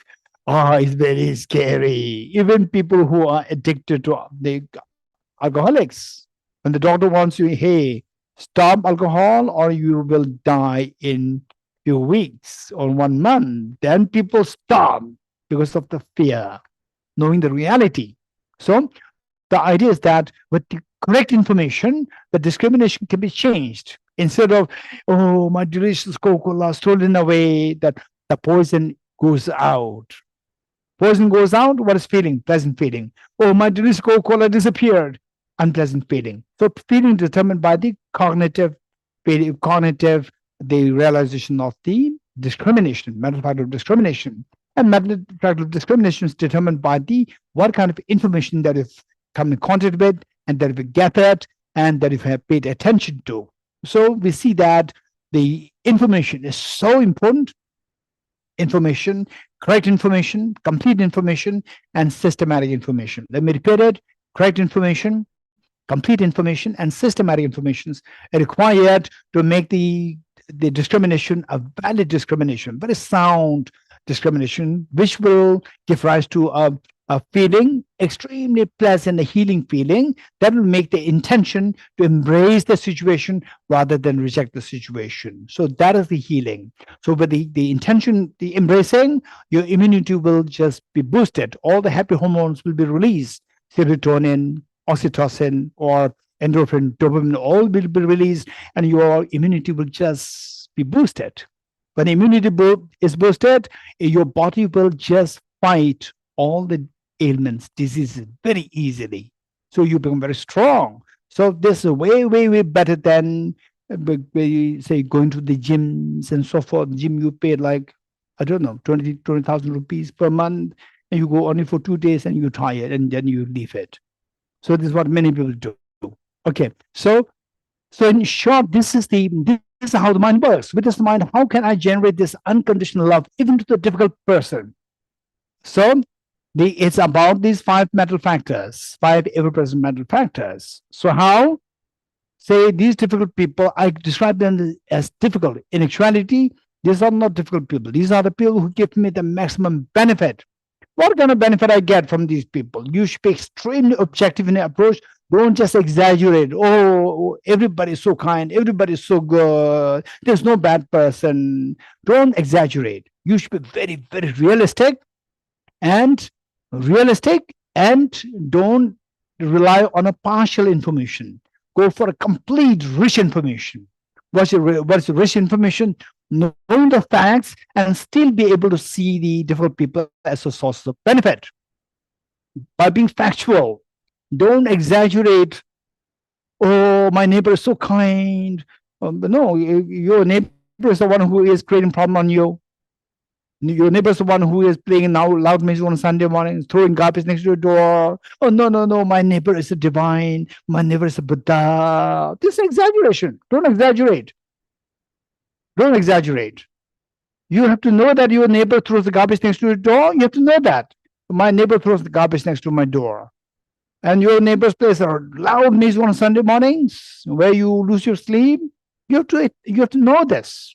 Know this and still learn how to keep your mind not affected. Instead, how to keep your mind calm, composed, and feeling so joyful to see your neighbor while acknowledging what the neighbor is doing. Don't exaggerate. If you exaggerate when you see the reality, then that exaggeration evaporates instantly and it'll turn into anger. You're getting it? So your Dharma is just a very shaky Dharma. It's not real Dharma. Real Dharma is where you acknowledge the reality, still you are not succumbed to the anger, agitation, so forth. Instead, your compassion grows like a mother seeing the child make the world dirty. And the mother knows that the child has scratched the wall. But the mother looks at it and sees a painting, not as a dirty wall. That's all of the affection. So these are the things. You acknowledge the reality at the same time that your mind should be protected from being affected by the situation. So how to do that? So for this, we talk about all the beings to be classified into three groups: near and dear ones, the neutral beings, and the difficult people. And the benefit that we get, there are three kinds: short-term, small-scale short-term benefits, large-scale short-term benefits, and the lasting benefits. Okay, tell me, which of the three you like the most?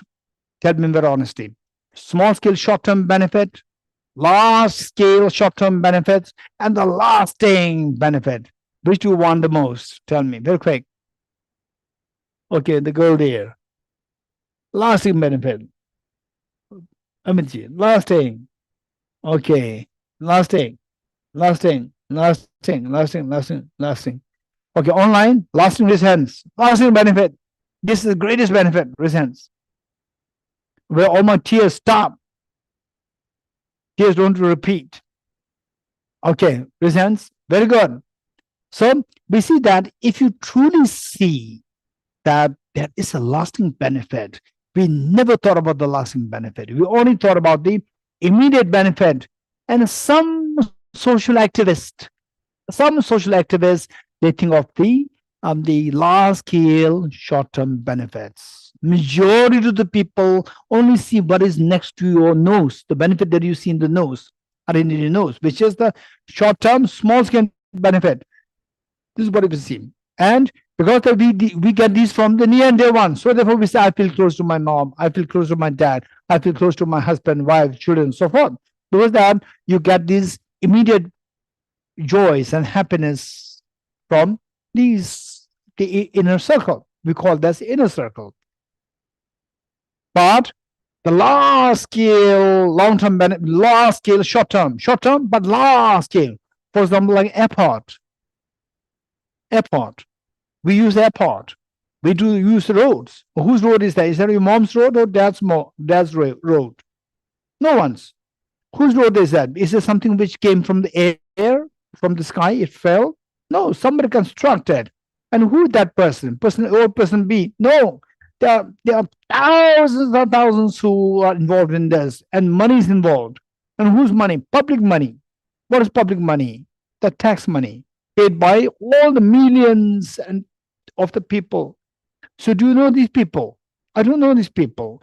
If somebody, if your father, mother, if they were to build a road just for you, the same road, minimum it will cost you it will cost your dead mom billions of dollars. That's the reality. But now we have the privilege of using these. Another example that I give is that, for example, say here in Delhi, in the month of now, in May, June is the hottest. Extremely hot. And we can comfortably in the office, we can comfortably stay under the fan, under the cooler, or under the aircon. And for example, let's say a fan. In many places, just a fan will do, and will keep you cool. So this fan, just imagine 2,000, 3,000, 4,000 years ago, when the kings, powerful kings existed, they did not have the privilege of using such a fan. How did they survive? They survived with the human fan.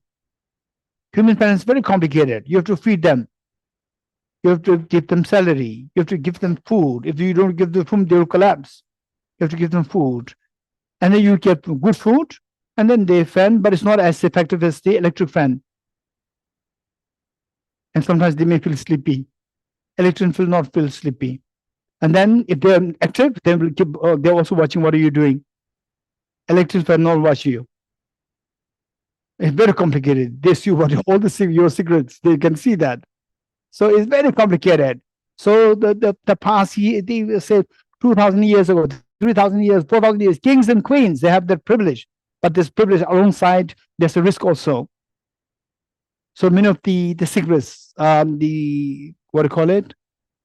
Leaked. Secrets leaked from these fans, the human fans. So the point is that today we have this. How come that we get this? If this fan that we have, just like 300 rupees or 700 rupees fan, if it existed 2,000, 3,000, 4,000 years ago, these will become the pride of the kingdom. The pride of the kingdom. But today we get it so cheap. And even the kings and queens, they do not have the privilege of using that. How come that we got this privilege? And that too at such a cheap rate, extremely efficient.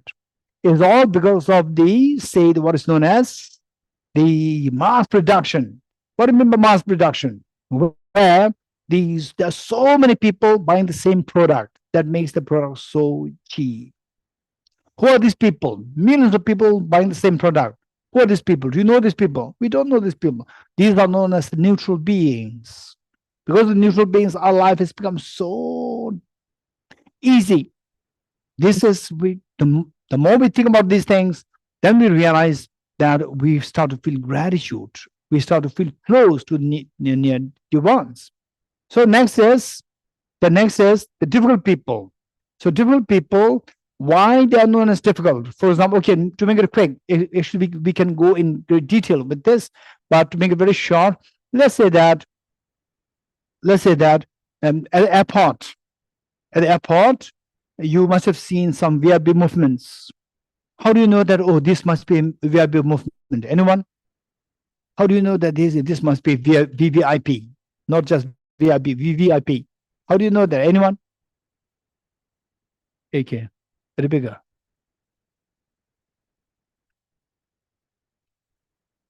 Rebecca is saying here on the offline, is saying that a person escorted by lots of bodyguards.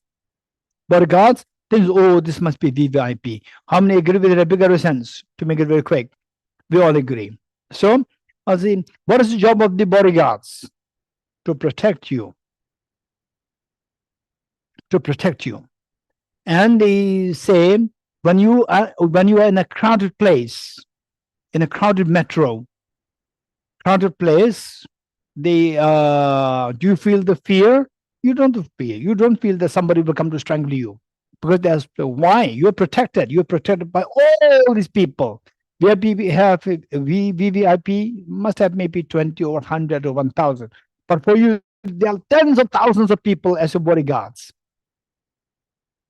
So they guarantee that nobody actually kills you. Otherwise, if you are in a secluded place where you don't find anybody, in a dark area, there's every danger that you can be robbed or killed. It happened in many places in a secluded. These things happen usually in these secluded areas.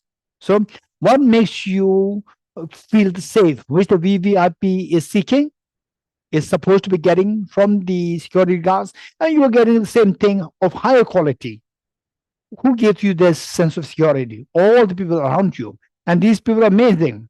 VVIP security guards, very, very complicated.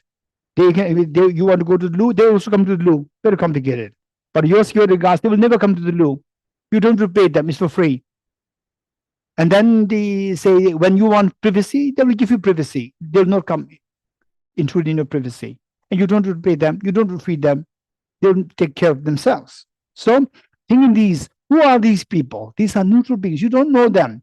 It's the neutral beings because of which that we get all these luxuries, all these items that we're able to use, very cheap, very efficient, and even your protection, and all these are because of the neutral beings. Now, the different person, let's say that, okay, quickly, who is Michael, what is that? Mike Tyson. Anyone?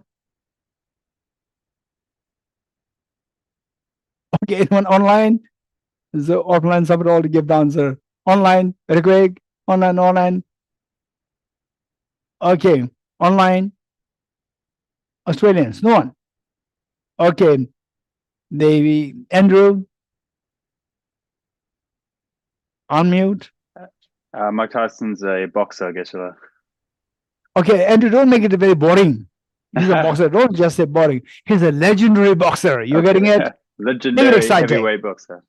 Hey, legendary heavyweight boxer. Legendary boxer, right? Legendary boxer. Don't just say boxer. There are thousands of boxers, but legendary boxer is so rare. So just imagine that if you are a boxer, which level you want to become? A legendary boxer or an average boxer or a below average boxer? Anyone quick? Okay, legendary boxer. How many agree with your name? Ajar Inzila. Okay, all of us raise hands who agree with Ajar Inzila. If I'm a boxer, I want to become a legendary boxer. Raise hands. To be a legendary boxer or not is all determined by your coach. And if you want to become a legendary boxer, don't keep your mother as your coach. If your mother becomes a coach, the mother will give you very soft punches like this. With the soft punches, you will never learn how to stop the hard punches. If you don't learn how to stop the hard punches, you will never become a legendary boxer. If you want to become a legendary boxer, you must keep somebody who, as a coach, somebody who gives you hard punches. And in your life, who gives you hard punches? The difficult people give you hard punches. So difficult people, these are the ones to make you the legendary boxer-like person in your life. To make you the legendary who escaped samsara. To make you legendary who stopped all the painful tears. It's amazing. Who made this? Is the difficult people who give you hard punches. You learn how to stop the hard punches. So, for example, say that say you come to this class, but 37 packs of bodhisattvas. And then after class you meet with your mom, and your mom says, a cup of tea, and you say, what do you say? You say, mom, please, you said, what do you like to have? Cup of tea or the latte, cold coffee? What do you like to have? And the mother was surprised. Never in her life the daughter and the son said this. Always the mother was serving. And today there's a change. The daughter, the son said, Mom, you tell me, you said. Wow, that's amazing. What did you do? You were so happy. And he said, I attended 37 practices of Bodhisattva teaching organized by Anna Gregg, Australian Nalanda Studies. Oh, so what is this Bodhisattva? It's something good. Yes, it's amazing. Very good compassion, universal compassion. Oh, wow, you are a Bodhisattva. You have become a Bodhisattva. And mother thinks that you're a Bodhisattva. And then somebody knocks at the door and said that, hello, usually say hello. Now it's very different. Hello. And somebody opens the door, says, hey, ma'am, sir, you threw garbage next to my door. And she said, no. I just came from 37 practices of Bodhisattva teaching, right? Teaching. And said, you came and the garbage came. You're the one, right? And your mother was surprised. Usually you would just shout. You would say, get out. But today is very different. You say, no. The mother was so surprised. Your mother really thinks that you're a Bodhisattva. Then he said, neighbor says, I'll sue you. And then gradually you realize you're not a Bodhisattva. Anger comes up. You say, enough is enough. Get out. Get out. You're getting it? Get out. I will sue you. I will sue you. Get out of my property. You're getting it? Then you realize, oh, I'm still not a Bodhisattva. You're getting it? So I'm still not a Bodhisattva. I still have to do walk the path. I still have to walk the path. So your mother thought you were a Bodhisattva. You have already reached the level Gade, Paras, Bodhi, Swaha. And your friend says, your neighbor says, that, no, you don't even hit the first Gade. Forget about Bodhi, Swaha. So that your neighbor helps you identify that. Screen now. So okay, can you hear me? Your neighbor helps you to identify that you are still not a Bodhisattva. You still have the illness. For example, how many go for annual medical checkup? Okay, why do you have to go for annual medical checkup? To see if there's any problem with my body.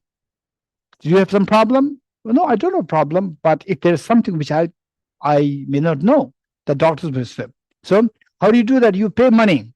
You pay money to a doctor to see if there's something wrong with me. And some may say that no, we don't pay. It's for free. It's actually not free. You are paying tax, so that is cut from your tax. You already paid for it.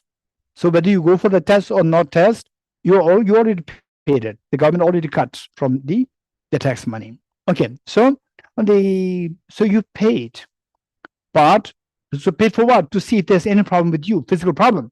But your neighbor is telling you that you have a mental problem. You have the self-centered attitude there. Still, you have not your cause to attract deep, painful tears are still there within you. That disease is within you. And he does this diagnosis free of cost. You don't pay, it's for free. So that is something amazing. And which is better, just to be free from the mental illness, or mental illness means where all the painful tears stop, versus just a physical treatment, which is better? Of course, where all painful tears stop. So how to stop this? When the self-centered attitude, self-grasping, when these are stopped, then all your painful tears will stop. So who gives you that? That is a lasting benefit. Where all your painful tears stop completely, that is a lasting benefit. And who gives you the lasting benefit? That your difficult person is the one who gives you the lasting benefit. So therefore, since that the difficult person gives you the maximum benefit, lasting benefit, your mind will feel closest to the difficult person. So now for you, there is no enemies. There's no difficult person. Everybody is your near and dear ones. So this is how you cultivate universal compassion. So this is verse number 11. Let me quickly read this. In fact, all suffering comes from yearning for your own happiness. Selfishness attracts all the miseries, and other cherishing attracts all the happiness. Cherishing others, the difficult person, your ego is subsided. Your self-centered is subsided. The perfect Buddhas mean somebody who has awakened the hidden treasure, are born from the intention to benefit others. Therefore, to truly exchange your own happiness for the suffering of others is the practice of Bodhisattvas. This is known as the method of exchanging and equalizing and exchanging self for others. So, of course, it's just a crash, this summary. And the more detailed step, there are 9 steps to this method. Okay, So number 12 and down is how to reinforce the practice of the universal compassion. And then at one point, there's a practice of what is known as the 6 perfections. Okay, we'll stop here for half an hour break.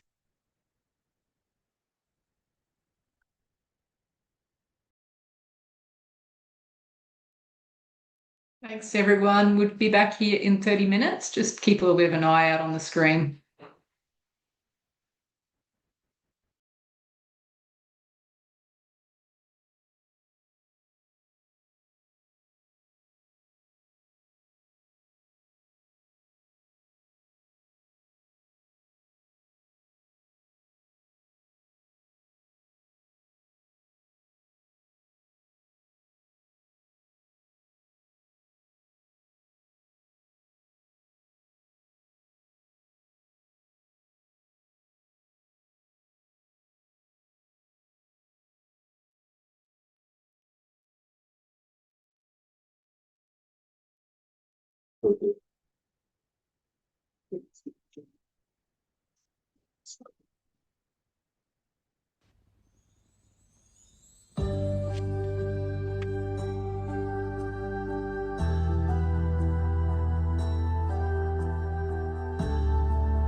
Chemo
Hi everyone, I believe we're just getting ready to resume for our second session of these wonderful teachings on the 37 practices of the Bodhisattva tonight.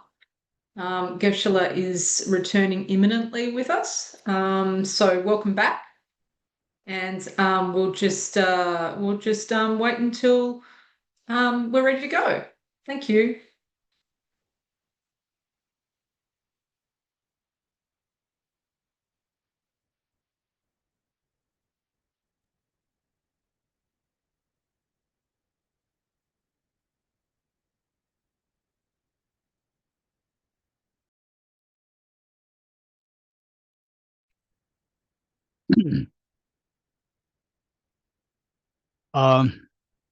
Anala, thank you so much, and all the participants.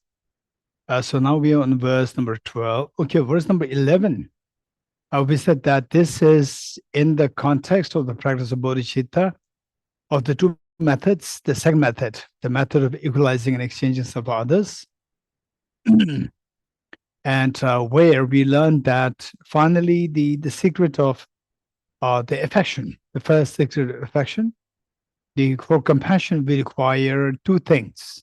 One, the feeling of closeness, and then seeing the plight of the other person in a miserable state, miserable plight of the person to whom you feel affectionate.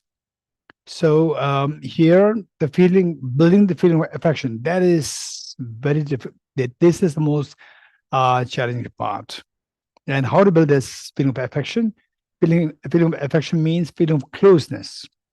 That feeling of closeness, in the normal sense, we come to realize that this feeling of closeness comes to us, generally speaking, through seeing the benefit that you get.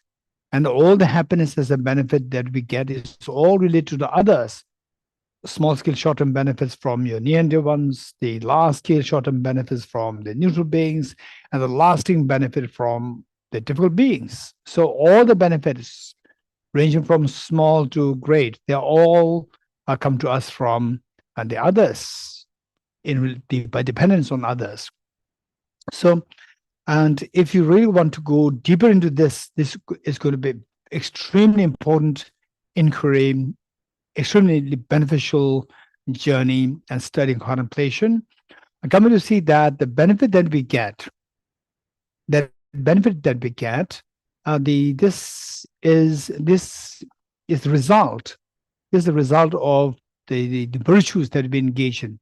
Virtues are generally out of sense of the affection for others, other cherishing. Where the self-cherishing is minimized and other cherishing increases, then the virtues manifest. But the virtues outcome is that benefit, and we want to benefit. So while the benefit is all coming out of cherishing others, but on the contrary, the selfishness gives us a false impression that we get benefit out of being selfish. And then it makes us to behave in a very nasty way, stingy, the angry, selfishness, and the grumpy. So all these bad tendencies or bad physical, verbal activities are made to be, you are made to behave like that because of the selfishness. In the process, we accumulate negative karmas, because of which the miseries ensue. Whereas on the other hand, the happiness that we seek is because of the virtues, and virtues are because of the other cherishing.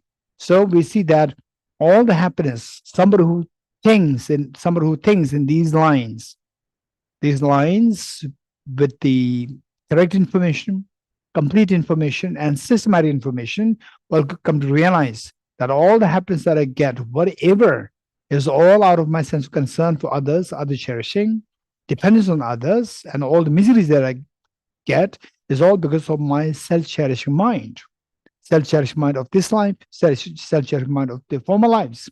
So this is how my miseries ensue. So the wise people will try to get away from the selfishness so that non-virtues will be stopped and the virtues will grow. So it's very funny actually. The happiness that we get is actually because of the virtues we did, and virtues are because of the other cherishing. When you actually get the happiness, our selfishness gives us impression that the selfishness, it has procured this the happiness for you. Actually, it's not. So this is an illusion. Self-centered attitudes give us the impression that, oh, because of being very my fighting for my right and so forth, finally I succeeded. So this success is because of the previous karma, positive karma, virtuous karma that you engage in. And if that virtuous karma is not there, no matter how much you do, you will only end up in more and more deeper miseries. So with this acknowledgement, we see that where the selfishness, it gives us a false impression that it is protecting us. It is getting all the conducive factors. In actuality, it is stealing out the conducive factors and is attracting all the miserable causes. So it says, all suffering comes from yearning for your own selfish happiness. Which is selfishness. The perfect Buddhas are born to good things, the best of which is the full awakening of your Buddha nature, full awakening of your hidden treasure. That is known as a Buddha. So the perfect Buddhas are born from the intention to benefit others. So given that this is reality and how the impression that we have and the reality, these two are directly in opposition. In reality, other cherishing brings the happiness. Self-cherishing brings miseries. And we get a feeling, what we do is that we go after self-cherishing, thinking that we'll get the happiness. In fact, some of the parents, they advise their children that they don't be too helpful. First, take care of yourself. Yes, it's very wise. Take care of yourself. Don't act that you are you are a Bodhisattva. So actually so good that somebody's helping others. You have your pocket money, let's say $5. Of the $5, you give $1 to the another child, another dollar to another child, and you get maybe one. And sometimes you may not be left anything, and yet your mind is so peaceful. These are the teachings the parents should actually encourage. When the child is doing it on his or her own the will, you have to admire instead of discouraging. So meanwhile, if the child is really suffering terribly, then we have to teach how to strike a balance. Otherwise, these are the extremely good qualities that the child learns, compassion. And this compassion guarantees that child becomes a happier person in the future. Okay. Therefore, through exchange our thought process which thinks that cherishing myself is the best safeguard for myself. We should be feeling disillusioned by that. And then we do the other way around. We cherish others more than to the self. So if you do this is the practice of Bodhisattva, and that guarantees that you attract the happiness and your miseries will be made to zero. For example, like when that practice really goes to such a high level, then look at the Buddha. The crazy elephant was deliberately pushed forth in front of the Buddha, and the Buddha told all the monks, don't run, just stay where you are. And the Buddha went straight to the crazy elephant, the mad elephant. And the mad elephant, somehow his mind changed and felt subdued, and surrendered to the Buddha. So the power of the compassion. So where the compassion is there, so even the mad elephant changes the mind. So this is a part of compassion where your compassion grows to such a level of the height of the progress. Then you see that your real joy and happiness start to grow. 12.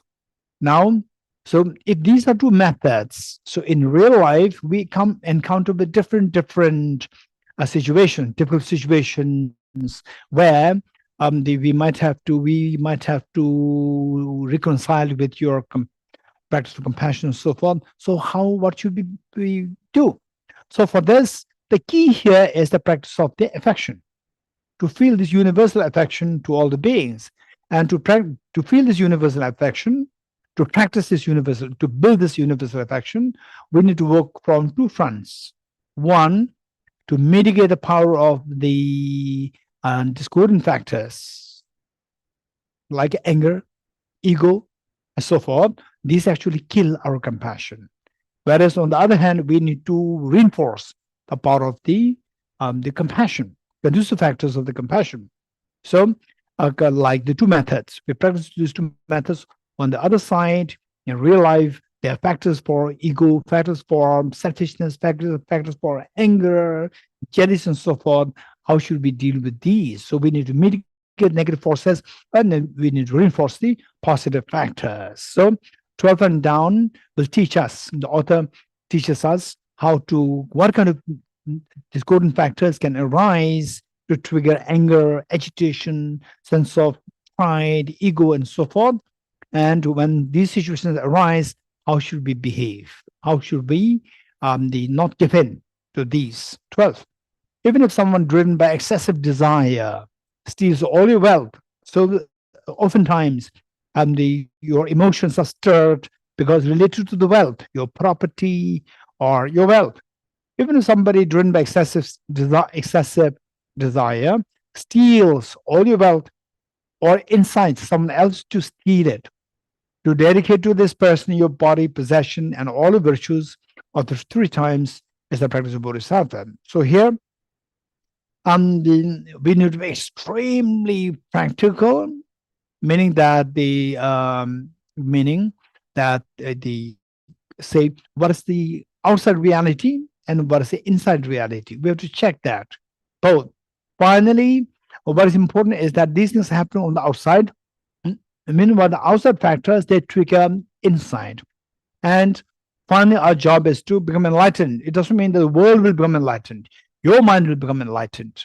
So for that matter, say the one is external, one is internal.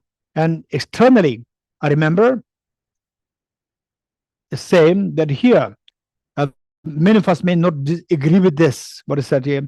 If somebody steals your wealth and incites somebody to steal, and then you dedicate to this person your body, possession, all your virtues on the 3 times, you may not agree with this, and I fully agree with you. So what is the message here? We have to keep in mind that to know the real message, we're not to get entangled by the words and the deeper meanings. These are highly realized, the masters. So we, as somebody at the beginning level, at the mediocre level, at the advanced level, so we can we should be first of all, we have to know where we are, and from there we have to see how to go to next step, and finally to the advanced level. So here, on the beginner level, we should think of the internal. And external, we should make sure that you are protected. External, make sure that you are protected. External speaking, that people come to steal your things, people come to rob you, people come to all kind of nasty things. Make sure that you are protected by law. This is very important. Meanwhile, mentally, so what really damages your compassion? Finally, compassion one which will guarantee your happiness, your infinite happiness. And this compassion, what damages that is not the external person coming to harm you. It's your anger which damages it, your ego that damages it. So we have to external things. We should make sure that we protect ourselves with the help of the law, so that your anger and ego, then they don't rise. your irritation, they don't arise. Because if you don't protect yourself, then easily you become angry, you become egoistic. Or if something good happens, you can become egoistic. Something bad happens, you become very angry. And then some competition, jealousy, all these wrong thoughts will come, which will damage your compassion. So we have to protect external factors because we are not matured, like what the author is teaching us. So you have to dedicate everything to. We don't reach there. We are yet to reach that level. So only when you reach that level, then it's a different story. At this moment, all these are to be practiced mentally, and externally, we should make sure that you are well protected by the law. That don't give opportunity for other people to accumulate negative karma to create more pains on you. That is something which is very important. So, in a way, this is known as the action driven by wisdom. So, what is action driven by wisdom? If you said, oh, the text says that you have to dedicate everything to that person who steals your wealth, you give your wealth, everything, you take everything away. And then when you become bereft of your wealth, of your bank account becomes zero, and then what happens? You become very angry and you may curse the Dharma. You may curse the 37 practices of Bodhisattva, saying that this is teaching which made me become a beggar. So you may curse it and you may not come to the teaching ever again. So this is not a problem of the teaching, it's a problem of your unskillfulness. So you have to know what level. What is being taught here is explicitly is the very high level, and implicitly the teachings for the lower level like us. So it's also taught. So the message is to protect your mind from becoming egoistic, from becoming angry, from becoming jealous, and so forth. So for that, external factors can be there. For the beginners, protect yourself from the external factors, from igniting these destructive emotions. When you're very advanced level, then you don't worry. Oh, the text says you apply it, and that says you joy rather than anger, irritation, and so forth. For us, there's no way by which joy can be triggered when you give everything away to somebody who is the perpetrator of all these, say, ill actions. You will not feel joy. For the high-level practitioners, what is intended are those beings to whom these surface teachings is intended. So for them, there's a joy coming. So that is a very different level. So therefore, it says that even if somebody driven by excessive desire steals all your wealth or incites someone else to steal it, to mentally dedicate for the beginner level like us. For those in the beginner level, mentally dedicate this the holy wealth to this person, your body wealth, and so forth, that he or she feels a greatness of the happiness, feels the Buddhahood, attain Buddhahood out of this, and then benefit all the beings. So this is what we should be doing.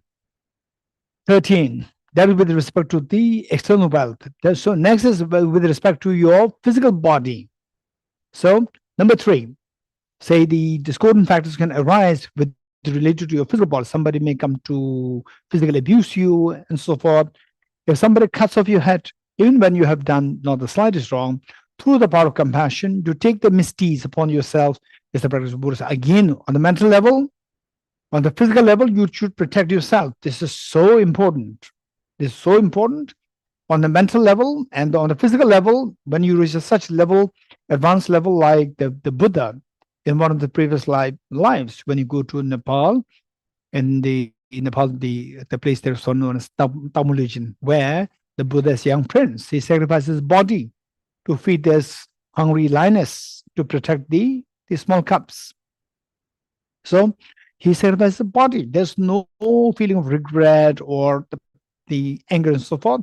Instead, there's so much of feeling of joy that I'm able to protect these cubs and protect the lioness from accumulating negative karma. So that's very high level. For the level where we are at this beginner level, we should protect ourselves to make sure that physically you are protected by law, to make sure that you are protected. Meanwhile, mentally, just imagine something happens, instead of feeling irritated, angry, and so forth, not to give in to the anger, not to give in to irritation and so forth, you have to, whatever action to be taken by law. With the help of law, make sure that the appropriate measures taken to stop this ill action. So meanwhile, don't give into anger. So this is to stop the anger and so forth, these destructive emotions from arising. So with anything, even in the family, there's always some conflicts happening. When that happens, you can pretend as though like you are angry. You can pretend as though you are sad, but never ever, I won't say never ever, because that the mind is not really fully under control at the moment with the ordinary beings. We are succumbed to the impulsive reaction of the emotions. But try our best not to give in to the anger, ego, jealousy, and so these destructive emotions. Try our best to stay away from these. That is the message. Even in the family, where we learn these things, and in real life, you'll be very different, no restraint over your anger, no restraint over your jealousy and so forth, then it's very difficult. It's a self-torture. It's a self-torture. You've got the best of medicines and you just know, oh, okay, I'm suffering tuberculosis, and the best of the doctor in the world, he gave me this prescription. It says, idambudol. Okay, so these are the list of the medicines. You don't take the medicines. So what's the benefit? So Bodhisattva Shantideva said that in the text that if we don't practice what we learn, it is like reading these prescriptions the doctors gave you, reciting so many times and not taking the medicines.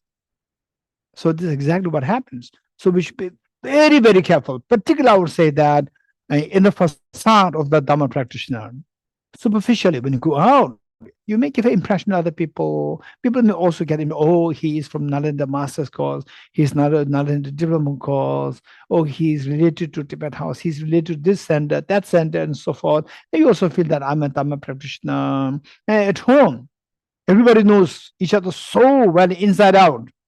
And somebody says that, so can I have a cup of tea? What cup of tea? You go, have your own tea, you know.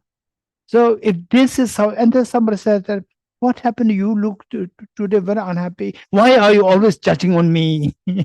Right? So this, so what? What do you do? So if this is who we are outside, and then you spend a lot of hours and hours of study, and you have no restraint of it, anger, even 10%, that's very sad. At least, of course, we are weak. We're weak, which means that the emotions can take us over. But don't let it take us over fully. Out of 100%, say if you, without the Dharma, if you are like 80% so aggressive with the emotions, small things can trigger 80% of aggression.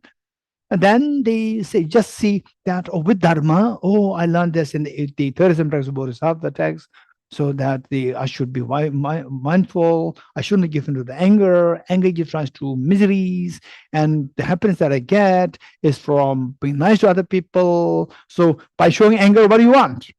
Other person will listen to you. Tell me, which is the true person will most likely listen to you? When you show anger, listen to me, versus, oh yeah, I understand it. I'm very sorry that happens. I wish this is how it should be done. If you say like this, in which of the two cases the person is more likely to listen to? The first or second? Listen to me. The person will do just the opposite.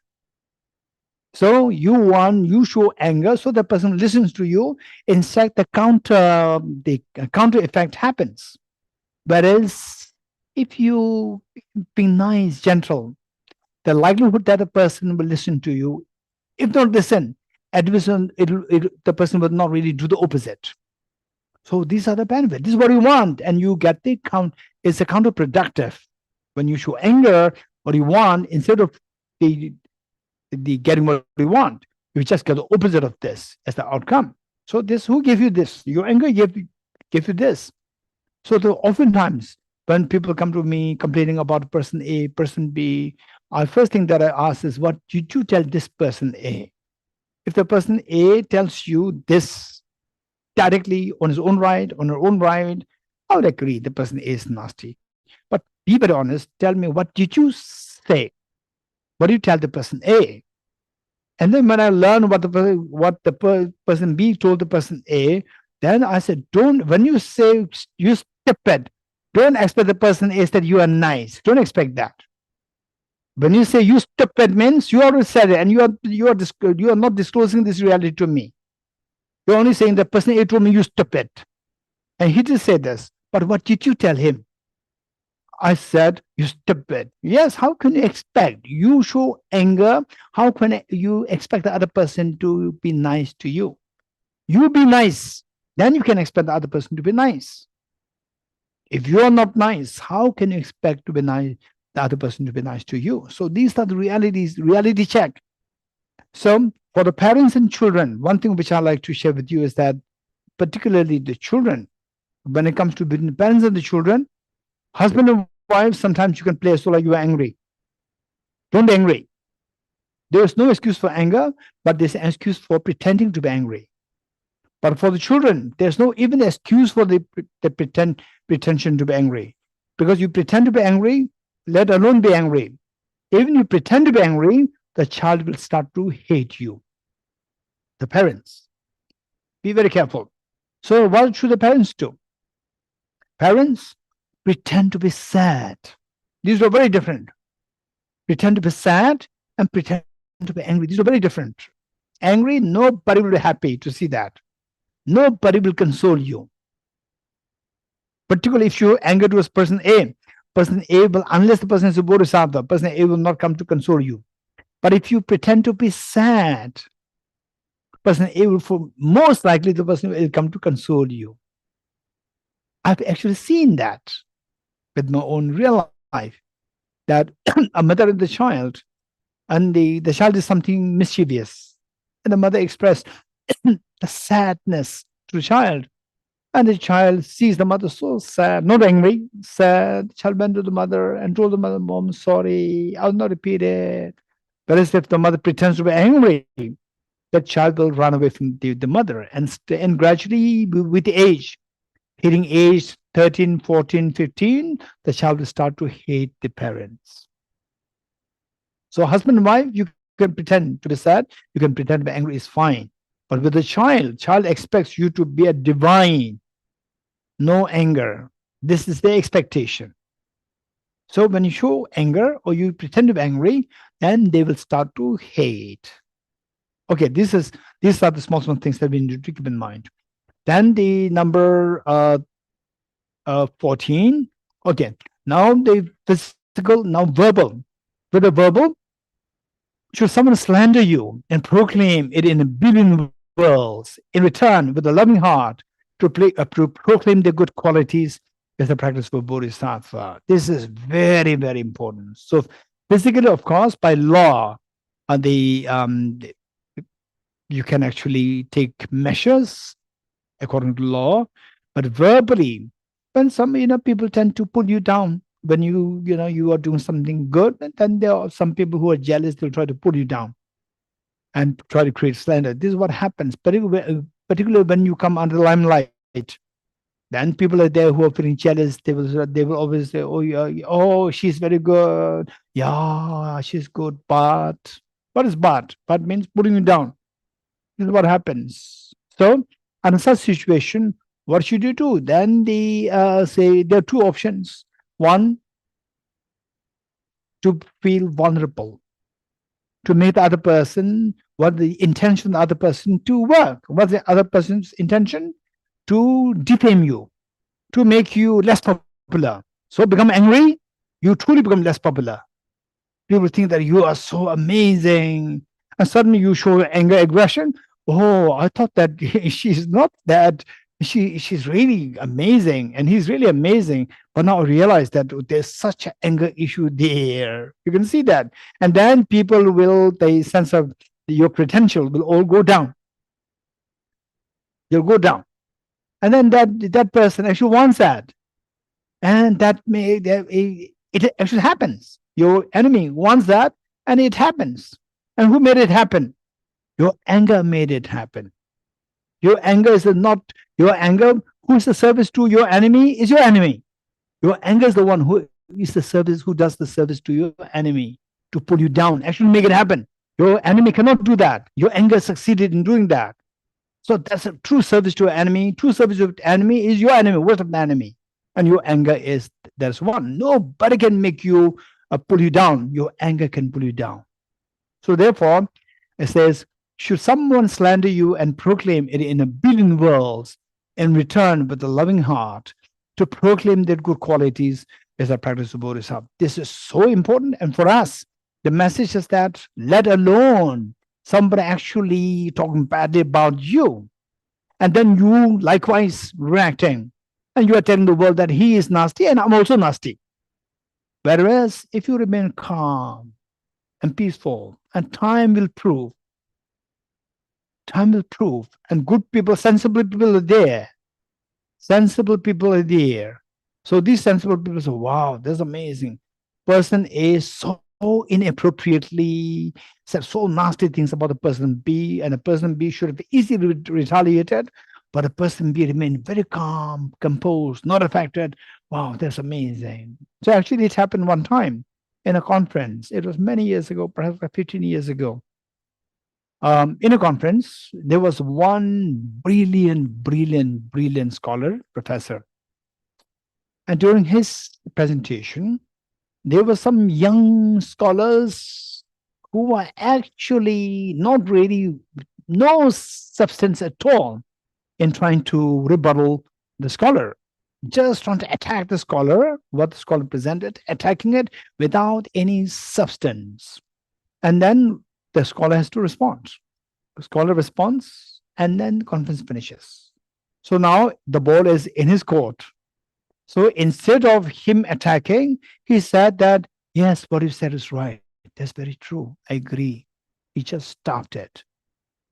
And I was amazed. Wow, he could have easily attacked him. Much worse, because after that, they cannot come back, because there was the end of the conference. And instead of attacking, he just tackled it so confidently, without any attack, just said what you said is right, correct. And I was baffled, amazing. Wow, this person is very different. And after the conference, I went to him. I asked him, you could have easily attacked them. So these young scholars who talk so nonsense without any substance and attacked you, you could have easily attacked them, but you do not attack. It's amazing. This is your strength. I told him. He said that. So what's the point of wasting your time? So this conference, by no means this conference will bring any resolution to the UNO crisis. It's not going to resolve any of the UNO resolutions or crisis. So what's the use of wasting your energy in such a trivial things? Wow, this big lesson for me. I learned it. Amazing. Just think anger. Say responding with anger is putting additional fuel to the fire. The fire flares up. You are trying to extinguish the fire by attacking it, and it flares up. If you put petrol on the fire to extinguish the fire, the fire will flare up. So whereas if you just pull the petrol away, that's the best way to extinguish the fire. That's an amazing message. So this is what I've learned. So this is exactly, should someone slander you and proclaim it in a billion worlds, in return with a loving heart, to proclaim the good qualities is a practice for Bodhisattva. So this is extreme situation where in our case, we may not encounter with such extreme case so often, but what oftentimes happens is that for no reason, jealousy creeps in. The moment somebody is doing good, somebody praises, and then the little bit but all this, he's good, but she's good, but there's always but after everything. So this is, and then there's a tendency to talk badly of somebody else behind. It's just damaging your peace of mind, damaging your, keeping your Buddha nature, the hidden treasure, deeper and deeper in the mud. So this is self-destruction. Whether there's a policeman or no policeman, is very important to make sure that control what you're saying. What you say, to whom you're saying, what to say, how much to say, where to say, when to say. We should know all these things to have a sense of discretion. This is so important. If you don't know these things, you can end up in your own problem. So some difficult people, some very complicated people can easily sue you, easily put in problem, number one. Number two, you will build a tendency, mental tendency. You don't require external policemen to decide the consequences. You build the mental tendencies whereby in the future lifetimes, you will continue to meet with people who are jealous of you, continue to meet with people who will deliberately pull you down with your success, not allowing you to be successful. So these are the consequences, karmic consequences of you always talking badly or belittling others. So these are things that we need to take. And then you don't get anything simply by belittling somebody else. For example, like we talk about, let's say, Nelson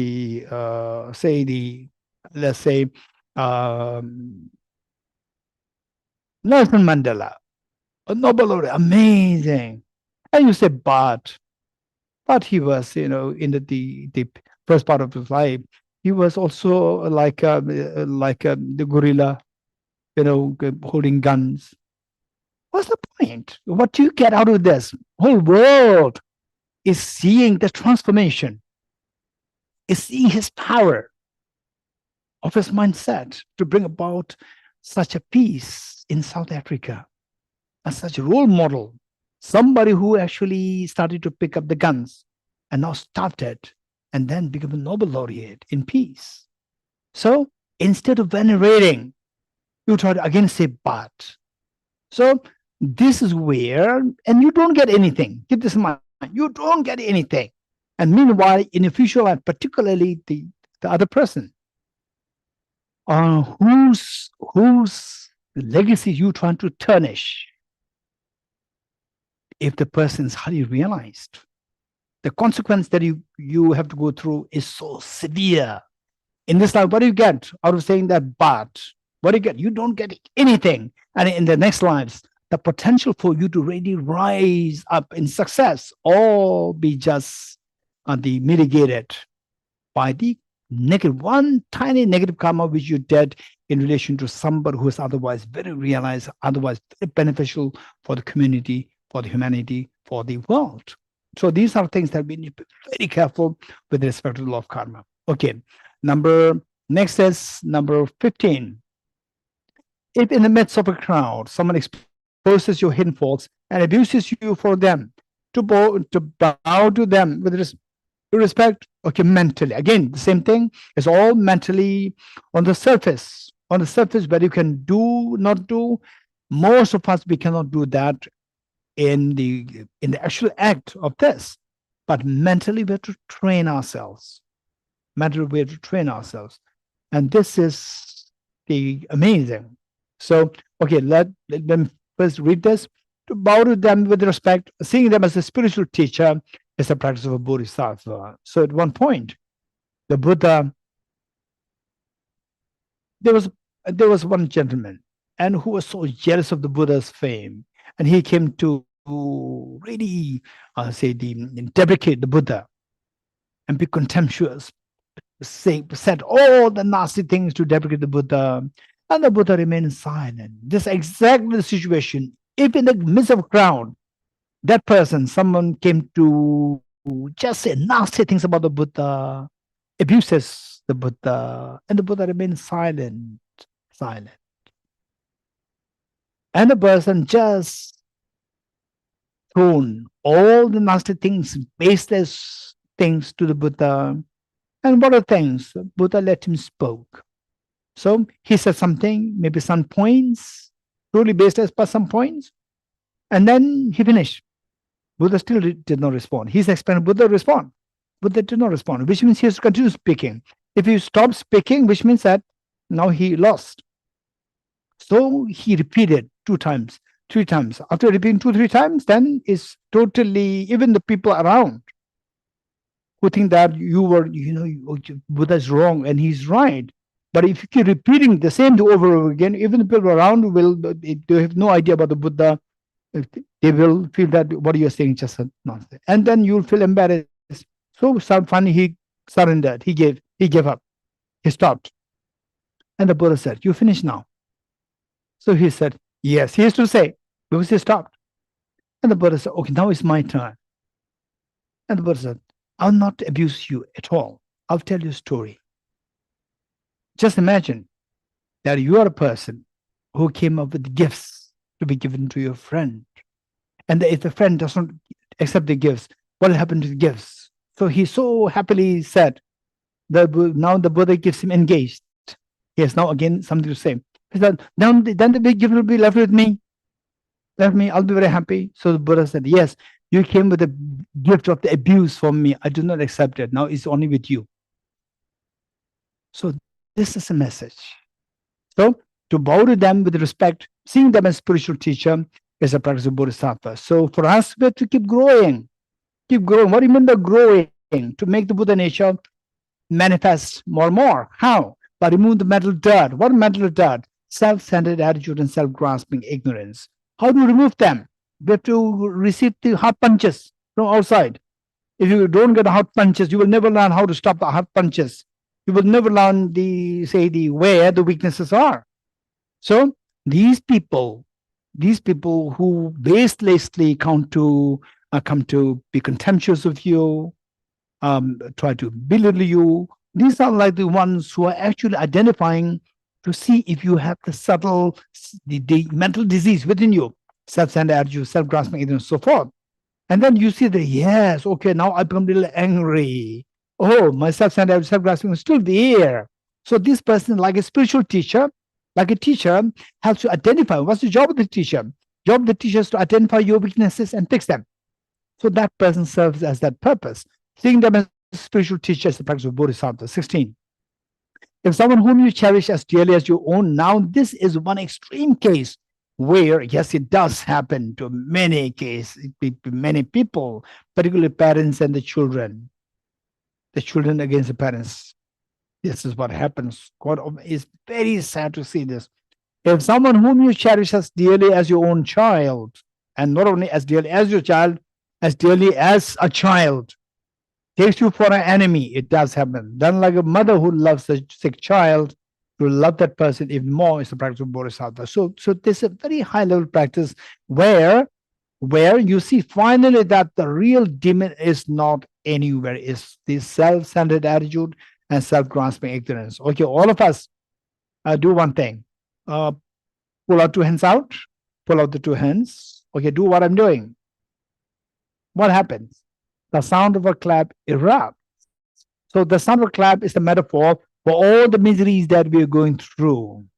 And this sound of the clap is possible only with the two hands. Okay, now one hand out, only one hand out, and see what happens. No sound. With one hand, no sound.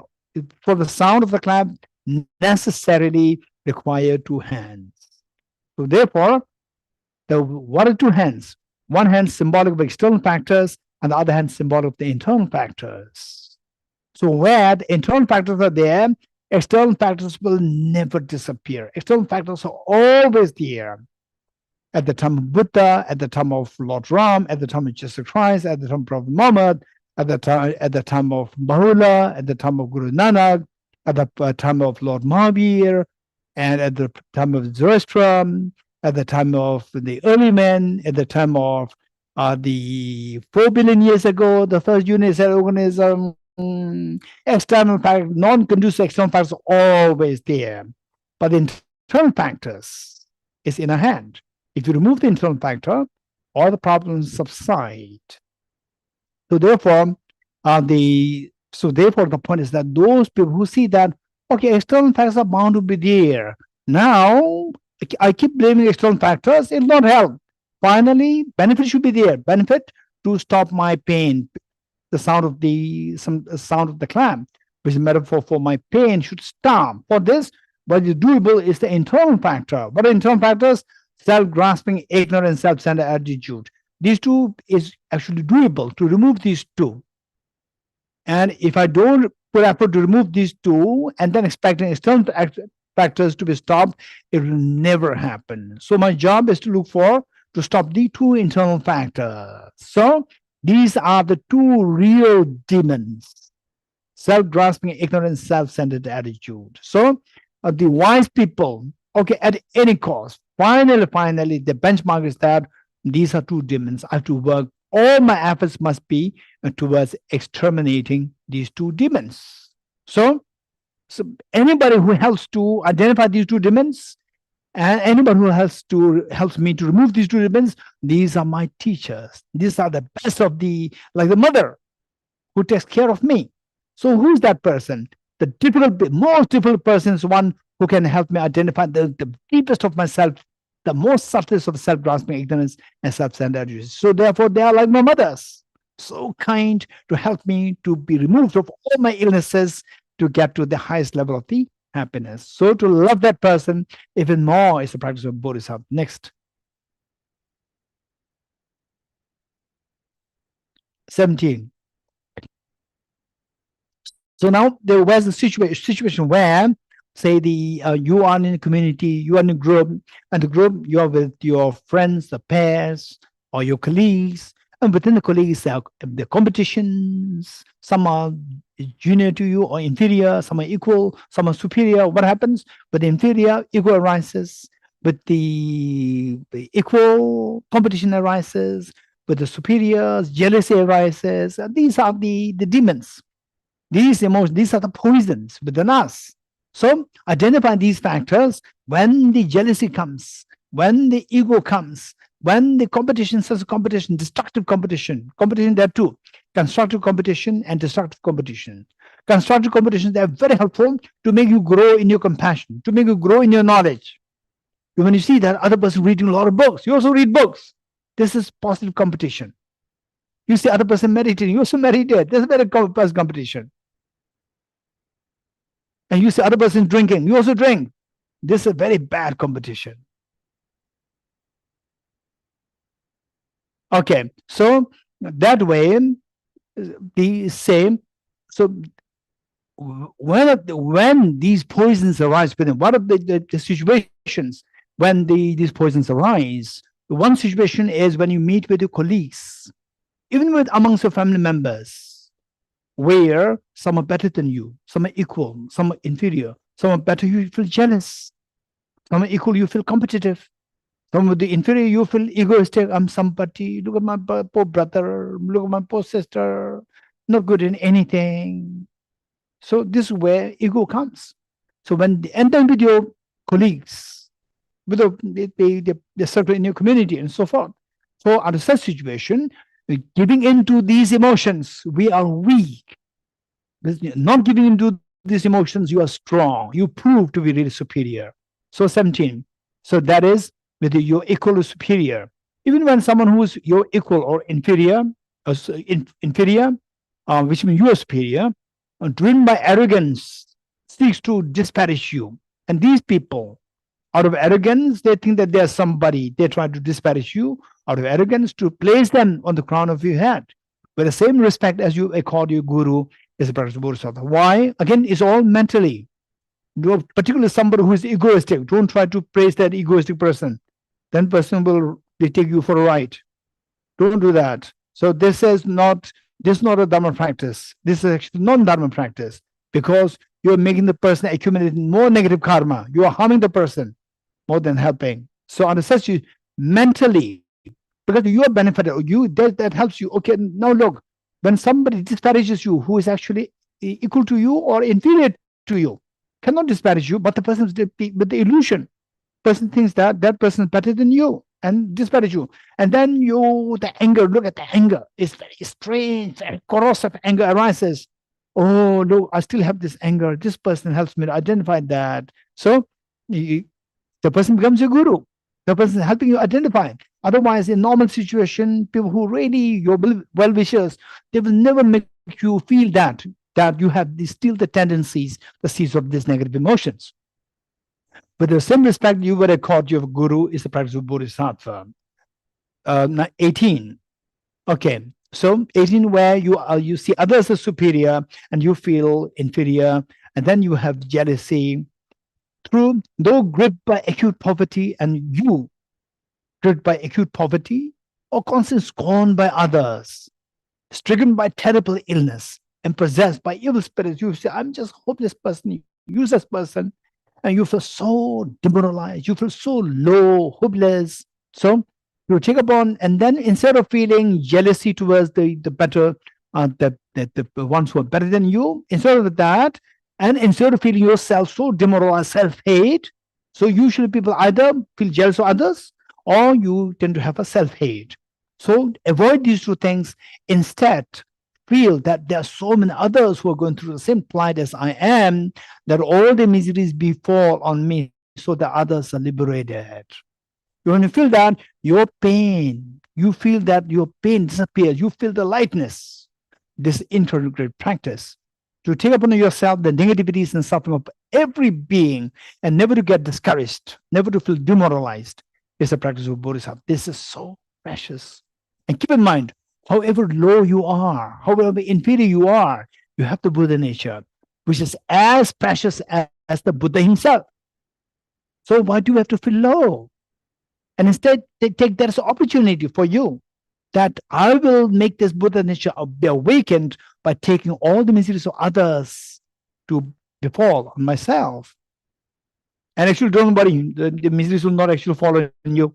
Meanwhile, your virtues will grow and you become happier. Okay. 19. Though you may be famous, okay, now, let's say, what is that like if you are in a situation where you become very famous, popular, rich, and so forth? Though you may be famous and prominent, someone to whom others bow, though you amass riches like that of the god of wealth, then don't give into arrogance, don't give into the haughtiness. So to see the worldly splendor has no essence. However powerful I am, at the time of death, I have to go with my hands empty.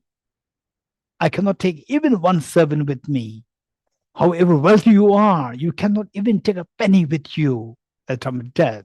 So be mindful of these. To see the worldly splendor has no essence, and thus to be without arrogance is a practice of a bodhisattva. So, usually there is a common expression which says that if you want to check the quality of the person, let me say, and don't just think that it's you. Somebody else also checking on you. Don't forget it. Somebody may be checking your quality. Just you want to check the quality of somebody else. How to check it? It says that give power in that person's hand, or give wealth in that person's hand. Then see how the person behaves. If the person behaves as so gentle, decent, more compassionate, more mature, that is the quality of the person. That is the indication of the person's being evolved. Whereas the wealth comes, the power comes, the person becomes very haughty and arrogant. That is the very low standard of the thinking of the person. And the wealth is temporary, it will go away, power will go away. But you as a person, the people will know who you are now. So just as you want to check others, others also check on you. So make sure that when you get power or wealth, don't behave in a haughty way. Let us behave in a very decent, more compassionate, thinking that these are all ephemeral. All these power, wealth, they're all ephemeral. What will really go with me is me and my virtues or my non-virtues. These will go with me. Virtues which go with me will guarantee that I'll be happy in my future lives. Non-virtues will go with me, will guarantee that I'll suffer in my future. So these are things. With this reminder, then we behave in a very nice, gentle way. This is your true color. This is your true nature of the gentleness. Okay. 20. If you have not pacified the enemy of your own anger. Okay, now this is where we teach how to be kind, gentle, and so forth. As a big teacher, and then you yourself are a very short-tempered person. If you have not pacified the enemy of your own anger, combating other opponents will only make them multiply. So the first proof that we are Dharma practitioner. It doesn't mean that you are enlightened. You should be enlightened the moment you are into Dharma. It doesn't mean that. But at least try to make your anger calm down. We cannot make it zero right away. But at least the anger that we used to exhibit like 10 out of 10, from 10, and make it go down to 9, go down to 8, go down to 7, 6. Keep just maintaining this degree at all, full volume, all the time. And you talk about compassion, you talk about dharma. This is totally nonsense. So it doesn't mean that you should be perfect, but try your best. Try your best not to give in. At least have some sense of restraint of the anger. At least some sense of restraint over your, for example, like, I like cheesecake. The moment it comes to cheesecake, then no restraint. And this is totally a disaster. Particularly when you think about, it's not about, oh, I'm a Dharma practitioner, I should restrain all these things, I should force myself. No, don't force yourself. Think of the same contaminated happiness and uncontaminated happiness. Cheesecake and these things, there's all contaminated happiness. What's the job of contaminated happiness? Job of contaminated happiness is to pull you. Pull means involuntary pull. Involuntary pull means loss of freedom. So in reality, contaminated happiness, they are checking you, checking your strength and the weakness. How much you're pulled. That is telling you, the cheesecake is telling you you're weak. You're involuntarily pulled by the cheesecake. You're weak. So you want to show yourself weak, or you want to show yourself strong? Everybody wants to show, says, yes, I'm strong, I'm not weak. But the cheesecake is telling you that you're weak. And shopping malls, they're telling us we're weak. So we see these things, Chanel, what? Louis Vuitton, what else? Gucci. People are not interested. Okay, so your mind is pulled. So they are telling us, look, you're weak. And then outside you say, no, I'm not weak, I'm very strong. And sometimes you're very weak. No, I'll teach you a lesson. I'm not weak, right? And all the shopping malls, your cheesecake, these are telling you that you're weak. So these are things that I will say the sense of restraint, being mindful of how the mind works with the 5 ever-present mental factors and the future consequences and your Buddha nature. Think of all these things and then try to have some restraint over your negative thoughts like anger, attachment, jealousy, and so forth. If you don't do that, then that's very sad. It's very sad. Nobody can help you. Even the Buddhas cannot help you. Even you are surrounded by the Buddhas. Some people said, oh, we are in such a degenerate era. Oh, in the past, Arya Nagarjuna, all these great teachers were there. Arya Nagarjuna's texts are there. We are not studying them. Study them. Put them to practice. We're not doing that. Do that. And then try to restrain. So Buddha very clearly said, even thousands of Buddhas surround you. They cannot do anything. Buddha said, Buddhas do not watch the negative. What is that? The first one? Buddha doesn't watch the negativities of the beings. Nor does he remove their miseries by his hands. Nor does he transfer his spiritual realizations to the beings. It is only through teaching the truth of the suchness that the beings are liberated. Buddha made it very clear. So simply because you are surrounded by the Buddhas, oh, then I'm full of blessings, then I am liberated. No, this is illusion. It's a self-deception. So what should we do? If you really want to stop painful tears, don't get into anger. Try to stay away from the anger. It doesn't mean that you can make the anger zero, but minimize the anger, mitigate the anger. Don't give into the anger. 20. If you have not pacified the enemy of your own anger, combating outer opponents will only make them multiply. This is exactly what is seen today. Today, the world war, all these wars are happening all because of that. Therefore, with the army of loving kindness, somebody triggered the war and then they don't know how to stop the war. This is a problem. Combating our opponents will only make them multiply. Therefore, with the army of loving kindness and compassion, to tame your own mind is a practice. First thing is just observe your mind and see your weaknesses and try to tame this mind Meanwhile, protect yourself from the external damages which can happen to us because we are weak. We are like Alfonso Mango sapling. So we're sapling. Don't think that, oh, I'm an Alfonso mango, very high quality mango, and then you call the cows will eat you up, finish. So on the first, you have to fence yourself first. While fence, keep growing. Don't remain Alfonso mango sapling all the time. Keep growing. Become big. Once you become big, then remove the fence. Don't stay in the fence all the time. You're already 30 years old, still holding teddy bear, you know. Don't do that. Remove the teddy bear. Alfonso mango, give Alfonso mangoes to the cows. And the cows cannot eat you up. They can enjoy a shade. They can enjoy mangoes. So this is what we do as we keep growing. So this is what is expected. 20. 21. Now this is the number 2 is say what are the emotions which can actually take us over? Emotions that take us over, they are known as afflictions. And afflictions, there are 3 families of afflictions. One is the involuntary pull, involuntary push, and the ignorance, the darkness. Involuntary pull is known as attachment. Involuntary push is known as aversion. And the darkness is the ignorance. So 20 explains how to stop the involuntary push, aversion. 21 is how to stop the involuntary pull, attachment. Sensual pleasures like cheesecake and so forth, alcohol and so forth. Sensual pleasures are like salt water. The more you partake of them, the more your craving will increase. Therefore, when something arouses attachment, the abandon immediately is a practice of Bodhisattva. Okay, so this, I personally see that as a great message for us here. The message is that, for example, like say the cheesecake, I don't think that, the number of the people who are the cheesecake intoxication, like an alcoholic addiction to cheesecake, this is so less, I would say. But addiction to alcohol, it is quite a big number. But addiction to cheesecake, I don't think. They may 1 or 2. I don't know. So with these small things, the habits, undoing the bad habits, undoing the habits.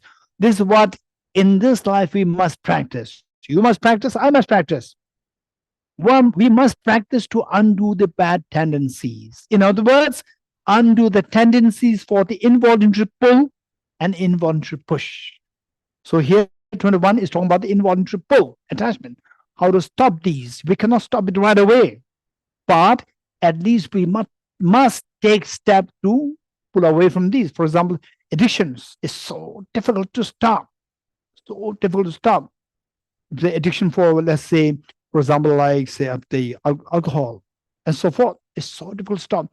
But in this life, we must try to acquire the skills to stay away from these what is that? The addiction.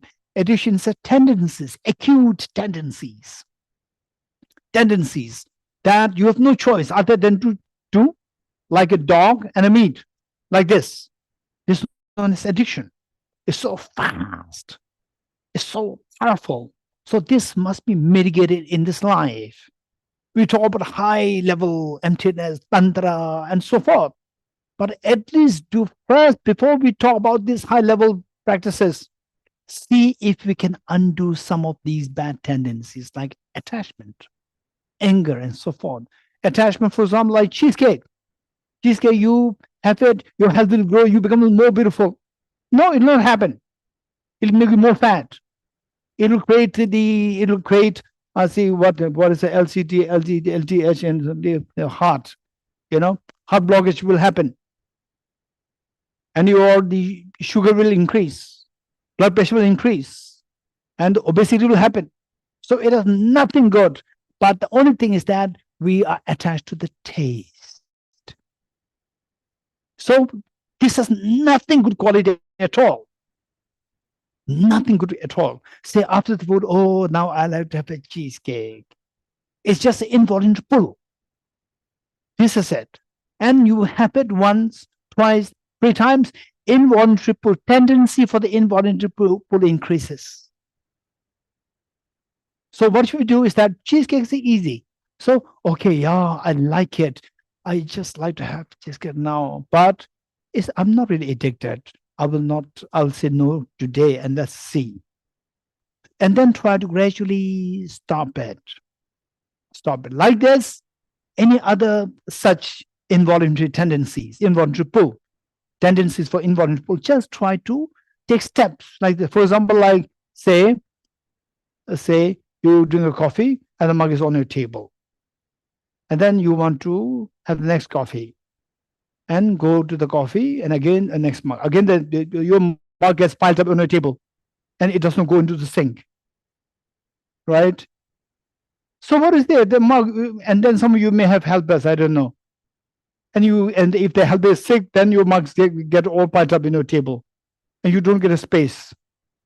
So what's the here? So these are patterns. Just take this mug, go to the sink, wash it, keep it there, finish. Why are we building unnecessarily bad tendencies for the involuntary aversion, involuntary pull, involuntary push? Why would try to minimize, try to remove these tendencies? Then if you remove these tendencies, then one time, when it comes to alcohol, it becomes easier. It becomes easier. And then say any other sense of involuntary pull, anything else is very easy. That is a freedom from attachment. So these are the practical things that we have to, in this life, while we meet with the Nalanda, incredible great teachings of Buddha, incredible great teachings of the Nalanda masters, if we don't put effort in these directions, the way taught by this great teacher, Geshe Thongme Sampo here, then the chance for us to really stop the painful tears is non-existent. So while we have the medicine prescriptions given by the best of the doctor, if you don't take the medicines, then there's no chance that your tuberculosis problem will be over altogether. Okay. 21. Sensual pleasures are like salt water. The more you partake of them, the more your craving will increase. Therefore, then when something arouses attachment, the abandonment immediately is the practice of Bodhisattva. Okay, now the ignorance. To remove the ignorance, there are various levels, and the worst of which is the ignorance which makes us believe the dream as real. So, all of us, we have the experience of dream, except 1 out of 10,000 may not have any idea of what a dream is. They never had dream, but majority, 99.9% of the people have dream. So in the dream, we are made to believe the dream is real, and then all the emotions of fear, attachment, anger, jealousy, all are stirred up in the dream. The moment we wake up, all this emotional stir stop, the fear stops. Why? To know that the dream seen as objectively real is deceptive. The dream is empty of being objectively real. The moment you discover that the emptiness of the dream as objectively real, the moment you discover that, all the dream fears dissolve. Likewise, the Buddha taught not only dream, the whole world, whole universe is like a dream. They're all purely coming from the projection of one's own mind. There's nothing objectively real there. Anybody who discovers that, that person is like waking up from the sleep of ignorance, and your fears, the ignorance will be removed, and you are freed from the clutches of the ignorance. That is a total liberation. So it is for this reason that the Buddha is one of the epithets of the Buddha is that the Buddha is the fully awakened one. So 22. All appearances, what appear to us, they're like dream, are your own mind. But in the dream, we see them as real, not as my mind. Only when you wake up to discover that they are your mind. The mind itself primarily transcends all mental fabrications. Even the mind is also like a dream. Knowing this and to remain free from apprehending the science of object, meaning as objectively as object, objectively as object, as objectively as subject, object and subject. Oh, there's a beautiful flower there. There's a beautiful flower there. There's an object. Oh, my mind is seeing this subject. So seeing the subject object is object real. The science of the knowing this to remain free from the apprehending, seeing them as real, release, let go of this, and see them as not real. That is the practice of Bodhisattva. Next. 23. When you encounter objects that please you, okay, so now There are situations where ignorance becomes reinforcing. Like what? When you see pleasant things, when you see unpleasant things, pleasant things, unpleasant things, see them so real, seeing them is real, then the emotions get stirred. 23. When you encounter objects that please your mind, like rainbows in the summer season, though they seem beautiful, not to view them as real, as object real, and to give up attachment to them is the practice of Bodhisattva. 24. All suffering, now what unpleasant appearances. All sufferings is like the death of a child in a dream. To take such delusive appearances as true, how exhausting. Therefore, whenever you encounter unpleasant circumstances, to see them as a deception, they're just a play of my mind, nothing really objective there, is the practice of Bodhisattva. 25. Okay, so now 25 and down is the more precisely with the practice of 6 perfections: generosity, ethical discipline, patience, enthusiasm, meditative concentration, and the wisdom. So number 25 is the generosity. If those who aspire to enlightenment willingly give up their bodies, what need is there to mention material objects to give up in generosity? Therefore, with no hope of reward or benefit, no expectation in return, to give with generosity is the practice of Bodhisattva. Next is morality. 26. If the lack of discipline prevents you from benefiting yourself, then your wish to benefit others is just a joke. Therefore, to observe discipline with no longing for worldly existence is the practice of Bodhisattva. Next is the practice of the patience. For the Bodhisattva, who seeks a wealth of virtue, every perpetrator, so the patience, opposite of patience is the anger. Every perpetrator of harm is like a precious treasure. Therefore, without feeling irritation towards any, to cultivate patience is the practice of Bodhisattva. Next is the practice of the enthusiasm. Enthusiasm defined as the mental factor of finding joy in virtue. Mental factor of finding joy in virtue is known as enthusiasm, or translated as the joyous effort. If Shravakas and Predic Buddhas who strive for their benefit alone exert efforts in the Dharma practice to extinguish, as if to extinguish a fire burning on their heads, to cultivate joyous effort, the wellspring of positive qualities, is a practice of Bodhisattva.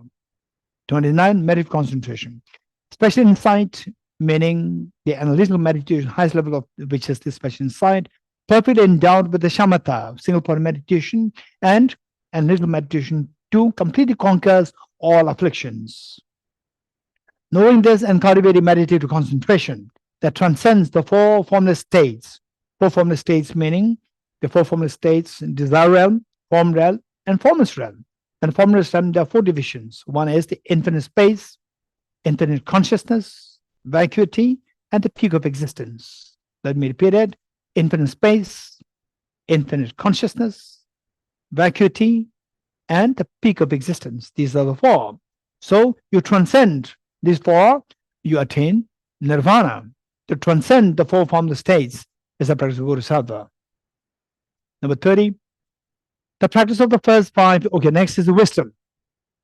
Wisdom means to see everything is empty of objective reality. The practice of the first 5 perfections.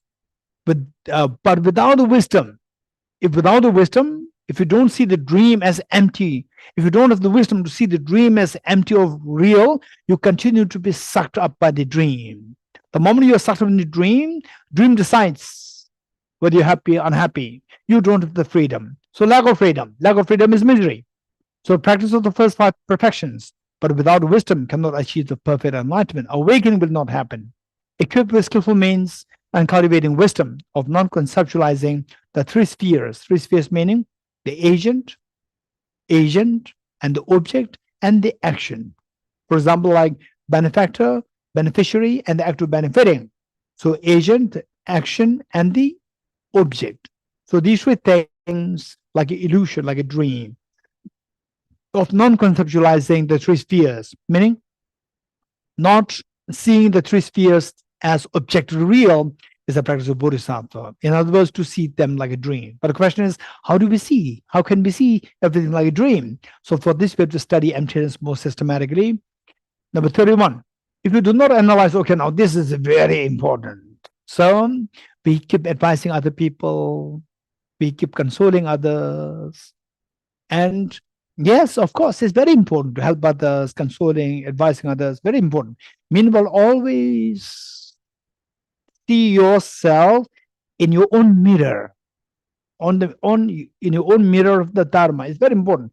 You, we all have to always look at the mirror of your own, the mirror of the Dharma of yourself. In the mirror of the Dharma, you always look at it and see what's wrong. What are the wrong things that you're doing? You know the best. You know the best. And try how to mitigate these things as much. As long as there's a progress there, it's amazing. It doesn't mean that, oh, that's true. So I've been in Dharma for the last 5 years, last 10 years, 20 years. But I know myself, I'm so weak, I'm so bad. This will not help. What progress you have? Did you put effort in your progress? Did you put effort in the first place? If you're successful, not successful, that's a different story. Did you put effort? Yes, I put effort. I did this, but I did not succeed. Even this effort is so precious. Do you acknowledge that these are the mistakes? These are the problems. Yes, I acknowledge them. This itself is a Dharma practice. It's amazing. First, acknowledging your mistakes in the mirror of the Dharma, seeing the mistakes within you. That is so precious. Number one, without this, there's no way by which you can go gate para sambhati Buddhism. Number one. Number two, did you put effort to minimize this? Yes, I put effort, but it's not successful. Success, not success is a different story. Did you put effort? Answer is yes, I put effort. Yes, I know this, number one. Number two, I put effort. That itself is an incredibly great success. Rejoice. Many people, they don't even acknowledge that the nasty things they're doing is something bad. They don't acknowledge. They try to just sideline this. They try to evade this. They try to hide it. Not acknowledging that at all. But you're acknowledging that. And you put effort to remove that. That's so precious. Then the next thing is, with this, then the next is, okay, what are how to deal with these weaknesses in a successful, effective way? How to do it effectively. So if you are not successful, you try to look at other ways and means how to make it successful, how other people are successful. And they can be short-term, long-term plans. Sometimes they can be short-term plan. Some can just to stop cheesecake. This is a short-term plan. But there's some which you call long-term plan. Some addictions which are so intense that you require long-term plan and act properly. So these are the things. 31. If you do not analyze your own faults, you might put on the dharmic facade while behaving in a non-dharmic way. This is very, very, very true. Therefore, to continue to analyze your faults and then look in the mirror of the Dharma and to see what your faults are and then discard them is the practice of Bodhisattva. It's so precious. 32. If compelled by your own afflictions, you speak of the faults of other bodhisattvas. Very dangerous. So always try to be mindful, to never to speak anything unnecessarily, never to speak anything bad to other people. You may never know who these people are. And whereas some people who are really being nasty, and if you don't speak up, these people will continue to damage many other people. You have to speak up. Where unnecessarily, we just unnecessarily just add the word but all the time. And just out of jealousy, try to tarnish the reputation of amazing people who have great service to the Dharma, who have great service to the community. Just tarnish the reputation. We accumulate so much of negative karma, which be very, very careful. So therefore, never citing the faults of those who have entered the Mahayana path. Is the practice of enter the Mahayana path means path of, say, gate, path of accumulation. When somebody reaches that path, this is amazing success. But keep in mind, it doesn't mean that he or she is in the Bodhiswaha. When not Bodhiswaha means still there are mistakes there. And I then look at these mistakes and trying to pull down and tarnish the reputation of that person, you are accumulating so much of negative karma because you are severing the source of benefit for so many beings, that consequence you have to bear. So who have entered the minor path is a practice of Bodhisattva. 33. Desire for gain and services leads to mutual arguments. So now the practical advice in the real life is desire for gain and services, for selfishness, ulterior motive to gain services and benefit for oneself, leads to mutual arguments. And activities of listening, reflecting, and meditating of the Dharma will decline. Therefore, to relinquish attachment to the households of friends, relatives, and benefactors, to relinquish the attachment to these, which drag you deeper into the arguments and so forth, and then lose your study and meditation and so forth. These are not healthy things. So to stay away from these is the practice of Bodhisattva. 34. Harsh words disturb the minds of others. Be very careful with your words, what you say with your tongue. Harsh words disturb the minds of others and degenerates the Bodhisattva's conduct. You following the Bodhisattva path, it will degenerate your Bodhisattva's conduct. Therefore, to give up harsh and unpleasant speech towards others is the practice of Bodhisattva. Once you become accustomed to, in fact, okay, just I'm sharing this not to blow my own trumpet, but I must share this. I don't mean to blow my own trumpet, but I must share this.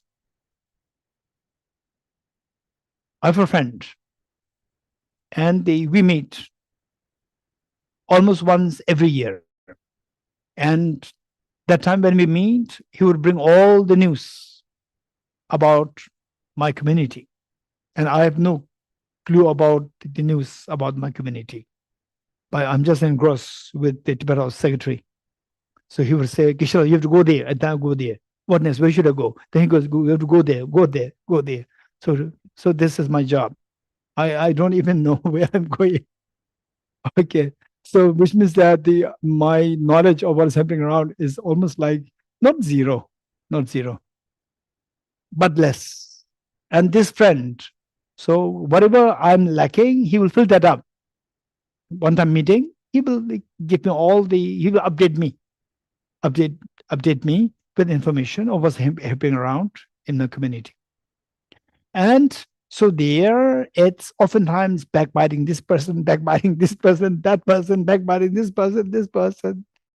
And I just said, yes.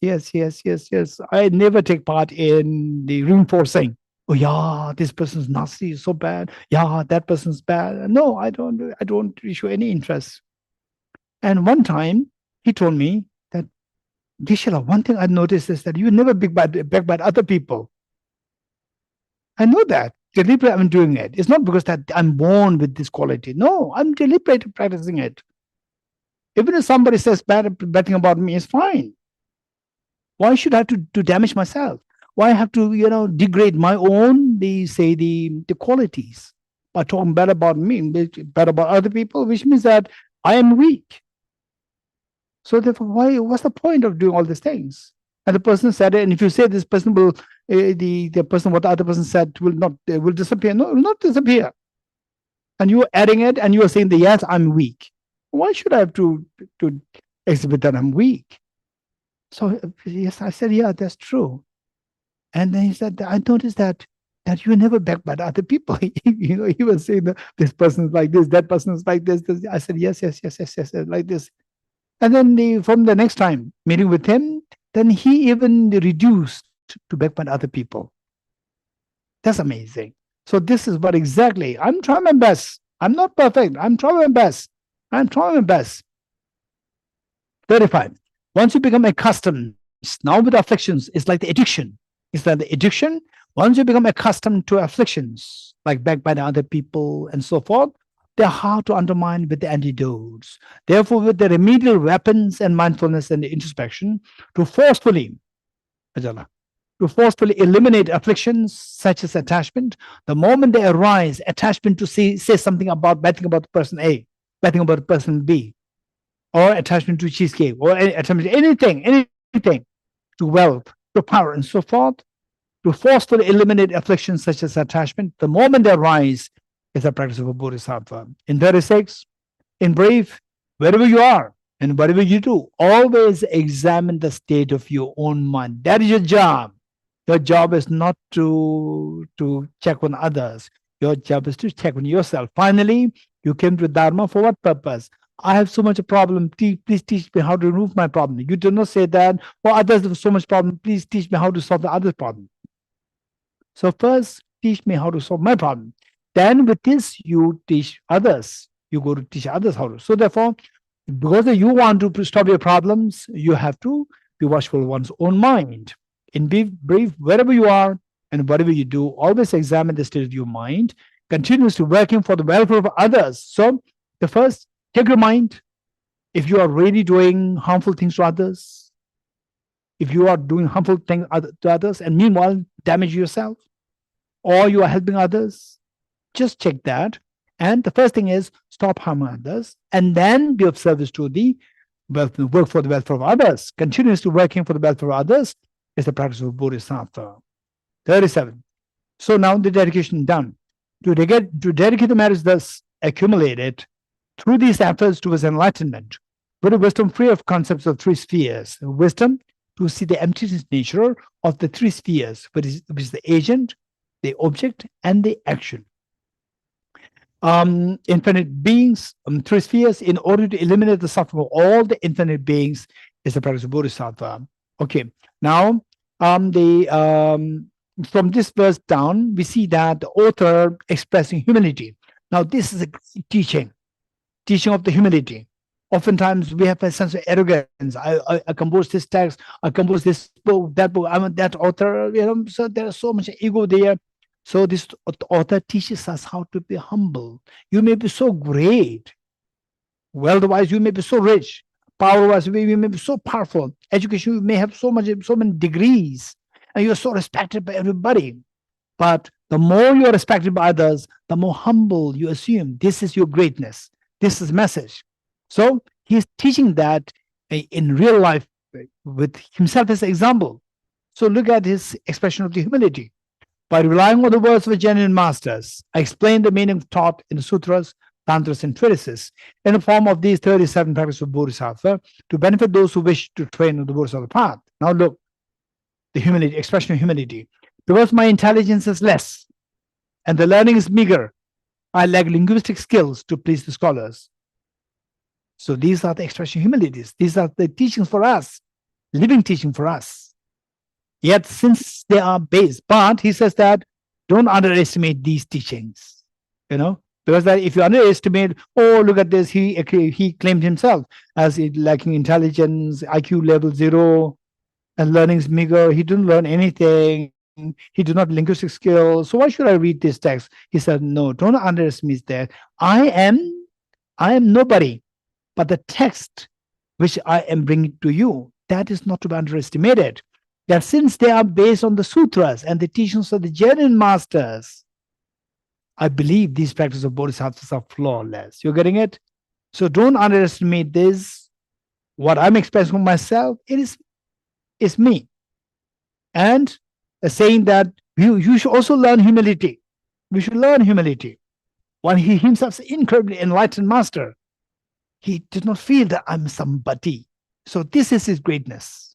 So nevertheless, since the vastness of Bodhisattva's conduct is difficult to fathom by someone like me with an inferior intellect, I pray to the genuine masters to consider with patience all my flaws such as contradictions, incoherence, and so forth. These are the style of composition, expression of humility of the great masters. They write such the incredibly great the texts, incredibly insightful texts, and at the end they express the humility. So these are teachings for us.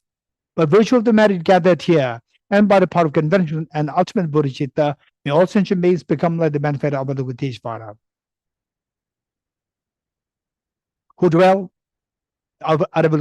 who dwells neither in the stream of samsara nor in that of the solitary. So we started with the praise to Avalokiteshvara, and we end with the dedication that each one of us, that each of the sentient beings become like Avalokiteshvara, who transcended samsara, that all the painful tears stopped, and who did not embrace the personal peace, but who to embrace the full awakening for the benefit of all sentient beings. So staying away from two extremes, extreme of samsara and extreme of the personal liberation by attaining the full awakening for the benefit of all sentient beings. Okay, so we finished the text, and I'll quickly read the first few passages as an auspicious design for us to for that this teaching will continue to flow in the future lifetimes in the future, so that the beings continue to benefit out of this text by the great author, Venerable Geshe Tome Sambo. 37 Practices of Bodhisattva by Geshe Tome Sambo. Namo Logishavaraya. You see that all phenomena neither come nor go. Yet you strive solely for the benefit of beings. Supreme Guru, Guru and Protector of Avalokiteshvara, to you I continue to bow with body, speech, and mind. Okay, we stop here. Anna Greg, you have anything to say? I think we are running out of time. Hello, Geshe. Thank you. I do have a few words of thanks. I wonder if we've got time possibly for one or two questions. Okay. Yes. The first question came from Sering Dubala, who I believe is online. So, Sering Dubala, would you like to ask your question yourself? If you'd like to, you just need to unmute, or I think I can do that.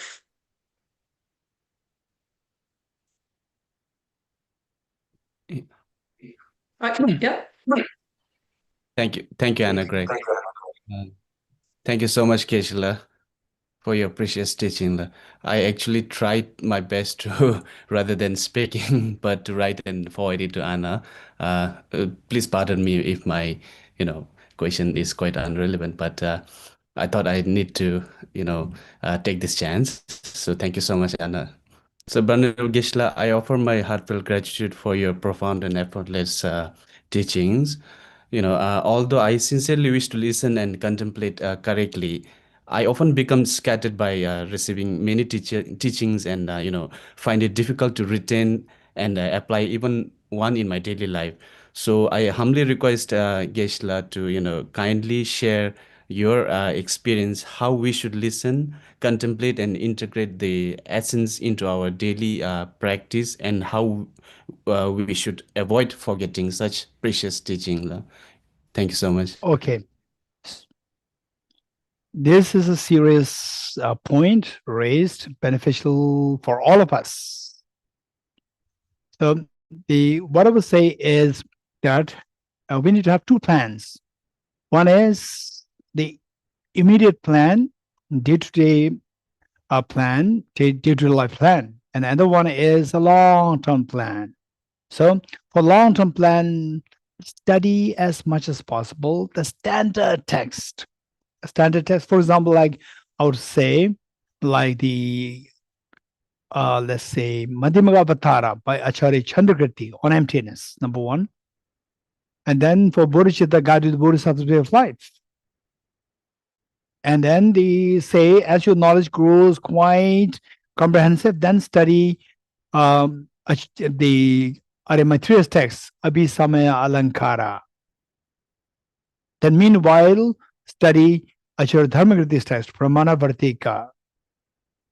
And they say before that, try to study the tenet systems of the different traditions. Tenet systems, this will open the eyes to see to go into the treasures left by these great teachers. Then alongside, try to learn Acharya Arya Nagarjuna's text. After getting good grip of Acharya Chandrakirti's text, then we have to move to Arya Nagarjuna's text. And so you just keep studying these extensive texts with the authoritative commentaries, and if possible, through a living teacher. Then short-term, immediate solution is the same. For example, like I personally see the Lama Tsongkhapa's short text, which is Foundation of All Good Qualities. Foundation of All Good Qualities. It is in this book. This book, The Blaze. It is there. I think it's on page Kunjula. Foundation of All Good Qualities. So it is in this book, The Blaze. Kunjo, page Kunjula. Page 44. In this book, page 44. So it is there. This is a very, it only contains 14 verses, and yet it is a full roadmap to enlightenment. How to train your mind in a very comprehensive way. So this, thank you, Kunjola and Pedrula. The foundation of all good quality. It is only 14 verses. If you recite this on a daily basis and contemplate on these meanings, this is for the long-term plan, and this will tell us what are the texts to be studied, in what way do we need to practice. This will become very, very, very comprehensive. So this would be long-term plan. So short-term plan, long-term plan, both are required.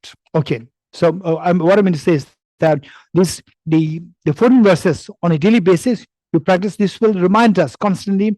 And then alongside, I would say to reinforce these 14 verses, the 37 practices of Bodhisattvas, to tell us to really say like your disciplinarian. 37 practices of Bodhisattvas will tell you, hey, you're going wrong here, you're going wrong here. Meanwhile, these foundational all good qualities by Lama Tsongkhapa, this is like the roadmap. Every day you do that, but you cannot read all these texts every day. But the 14 verses you can read every day.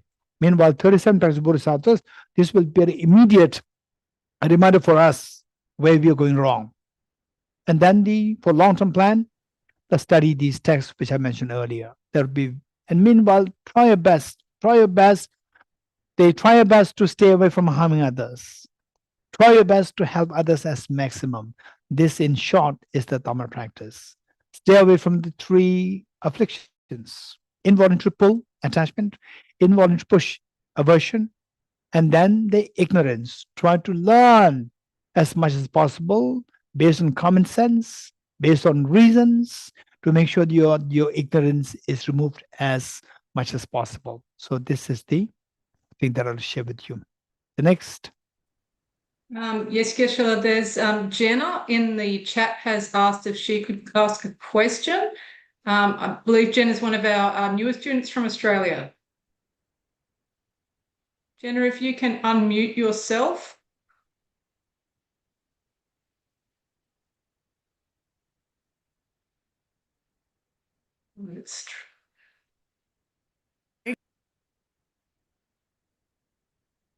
Just need to unmute. Can you hear me now? Yes. Unmuted now.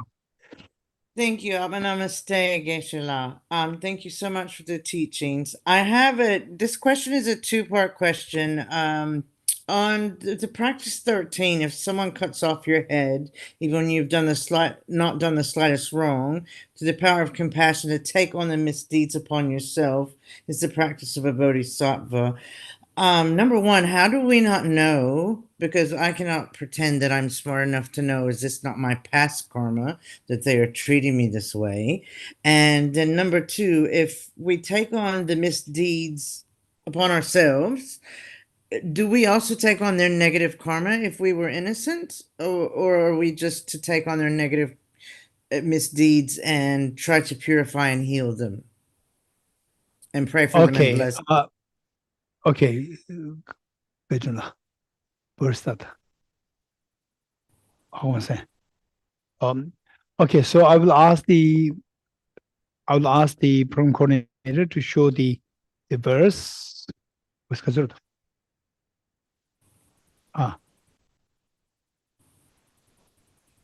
Verse number 13. Yes, verse number 13. Verse number 13, page 174.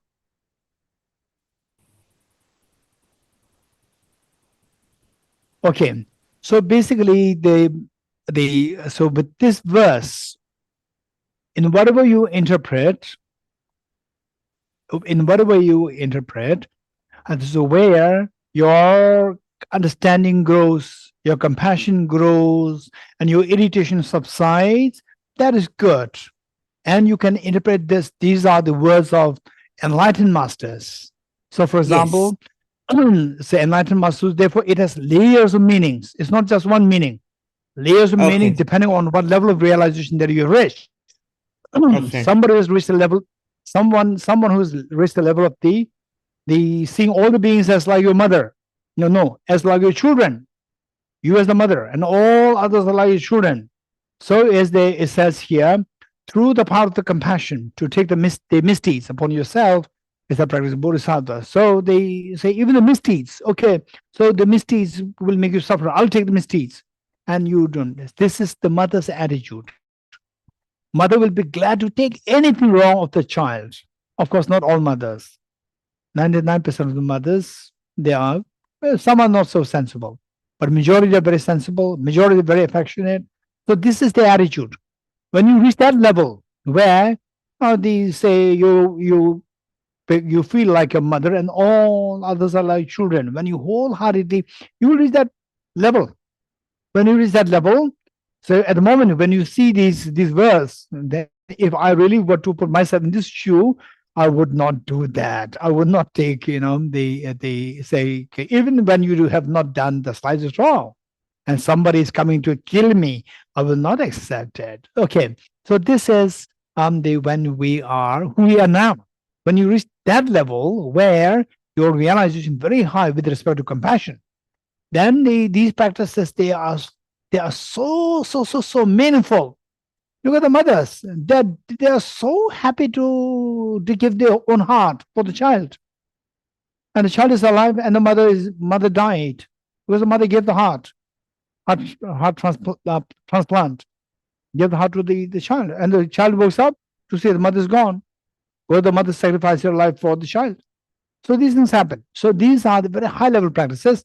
So now what we should be doing is that the mentally, not necessarily physically, but mentally take mistakes. Okay, look, so your misdeeds are the problem. Your misdeeds obscure your Buddha nature. Otherwise, you are so pure. I'll take your misdeeds out purely out of your love. This is one. This is a very high level. Whereas now, when we are not that high level, then we use the rational thinking. Rational thinking. Rational thinking. Okay, I will make you to fix your mistakes. Right? I'll teach you how to fix the mistakes. Don't behave naughty. I'll just first fix your misdeeds. And I pray all Buddhas, Bodhisattvas, please help him realize that these are misdeeds, and then he or she will regret over this, and then fix the misdeeds, and will become good rather than taking it upon yourself. But the mother would be very happy. Whatever is wrong there will be taken. But whether you can actually take it or not, that's a different story.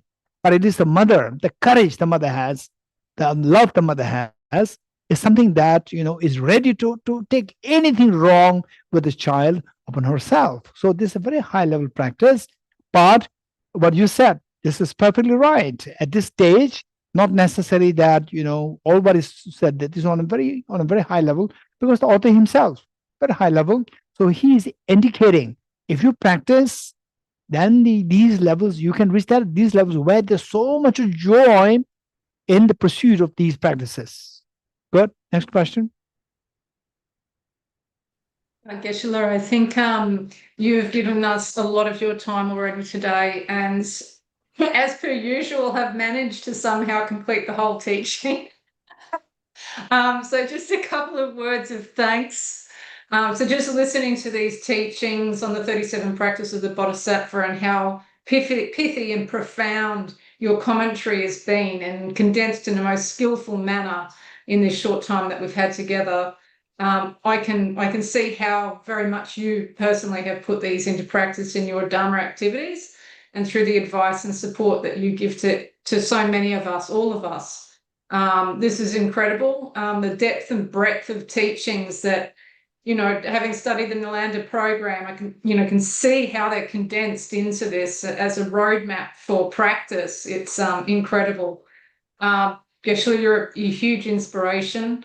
As an inspiring teacher like your own, and you give us hope both in resolving our own problems in everyday life, but also you give us hope that we're capable of traversing the path, and that we do have the Buddha nature and potential for enlightenment.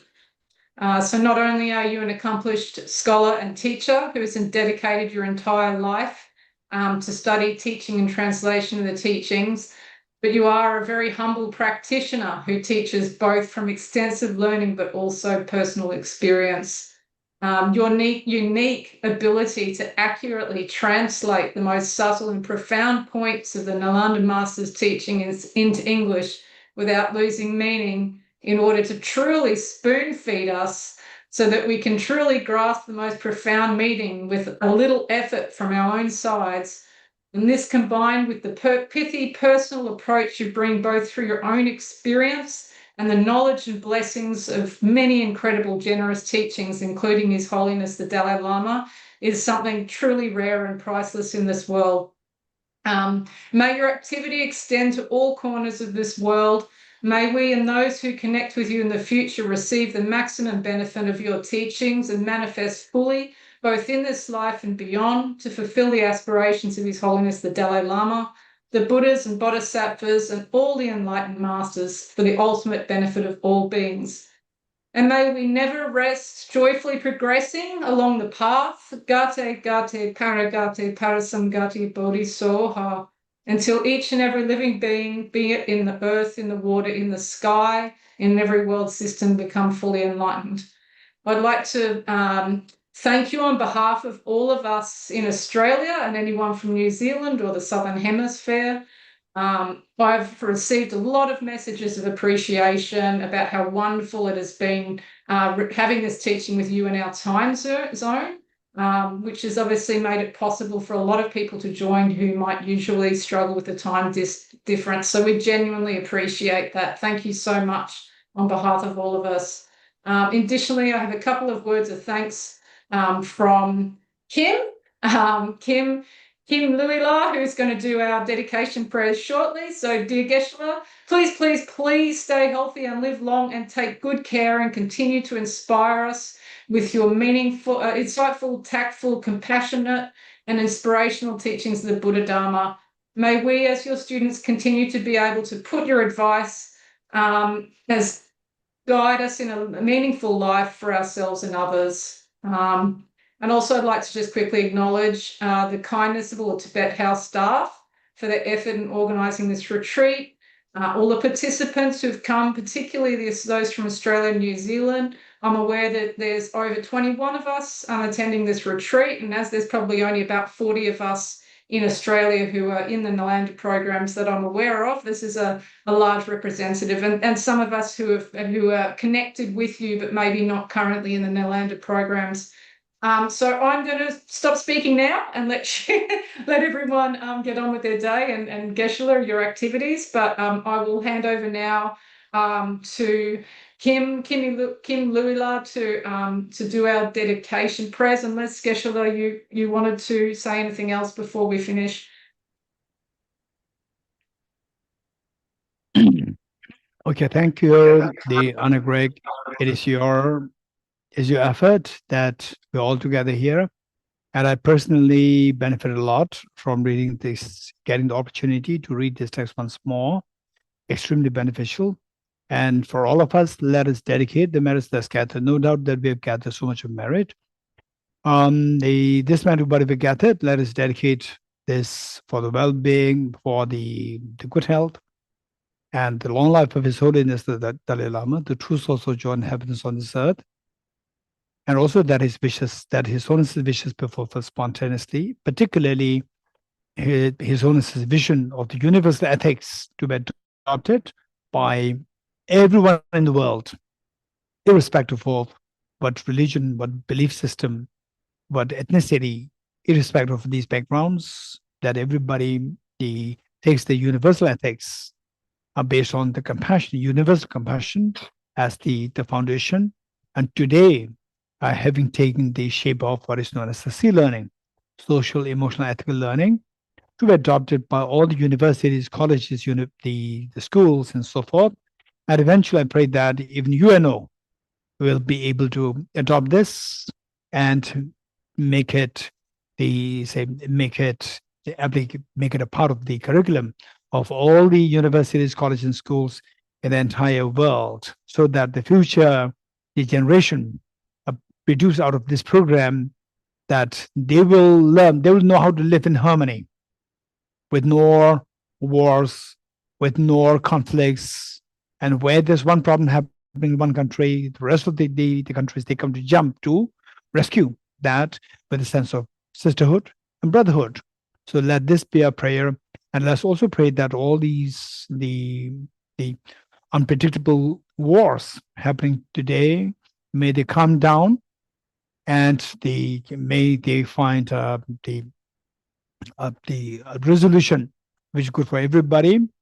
And may all those who died and who are in the hospitals and who are suffering behind, may all they find the greater peace in the mind. They meet with the Dharma of the Bodhicitta and the wisdom of emptiness, that they themselves become such a light of the hope and journey, the wisdom journey for all the other beings. And each one of you, may I personally dedicate merits that's gathered, that each one of you, through a concerted effort in this practice, you'll be able to, through this text of 37 practices of Bodhisattvas, that you'll be able to soon see the dawn of the wisdom of emptiness and Bodhicitta within yourself, that each one of you becomes such a reliable guide to lead all the dear mother sentient beings from the state of the darkness of the miseries, selfishness, self-grasping, to the light of the universal compassion Bodhicitta and the universal understanding of the emptiness, where only the light, only the glow, the glory of happiness, the ease is seen. So with this mind, I will hand over to Kim Dula to do the introduction prayer verses.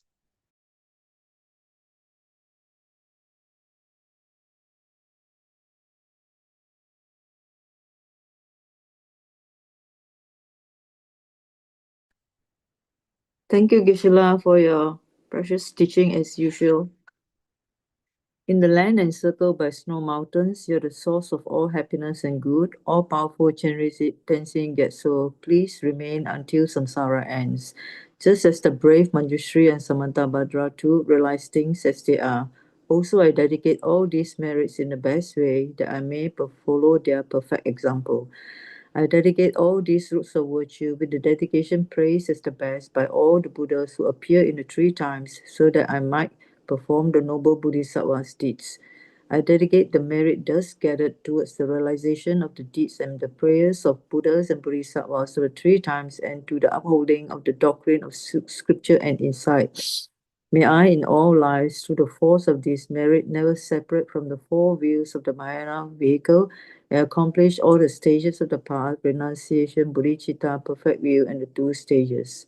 Having dispelled all inner and outer obstacles and downfalls, such as poverty, despair, oppression, cruelty, epidemics, and natural disasters due to environmental degradation, may all beings forever enjoy the glory of peace and happiness. Inspired by wisdom and compassion, today in the Buddha's presence, I generate the mind of full awakening for the benefit of all sentient beings. May I spend day and night carefully reflecting by what means can I enhance this teaching achieved by the Supreme Savior through the strenuous efforts over countless eons. From my two collections, vast as space that I have amassed from working with effort at this practice for a great length of time, may I become the chief leading Buddha for all those whose mind, wisdom eye is blinded by ignorance. Tayata Om, which one is it? Tayata Om Gate Gate Paragate Parasam Gate Bodhisoha. Which one should I do? Tayata Om Gate Gate Paragate Parasam Gate Bodhisoha. Tayata Om Gate Gate Paragate Parasam Gate Bodhisoha. Thank you, everybody. And thank you so much, Geshe and Anna, for organizing this. Good night. Thank you, Geshe. Thank you, Tibet House.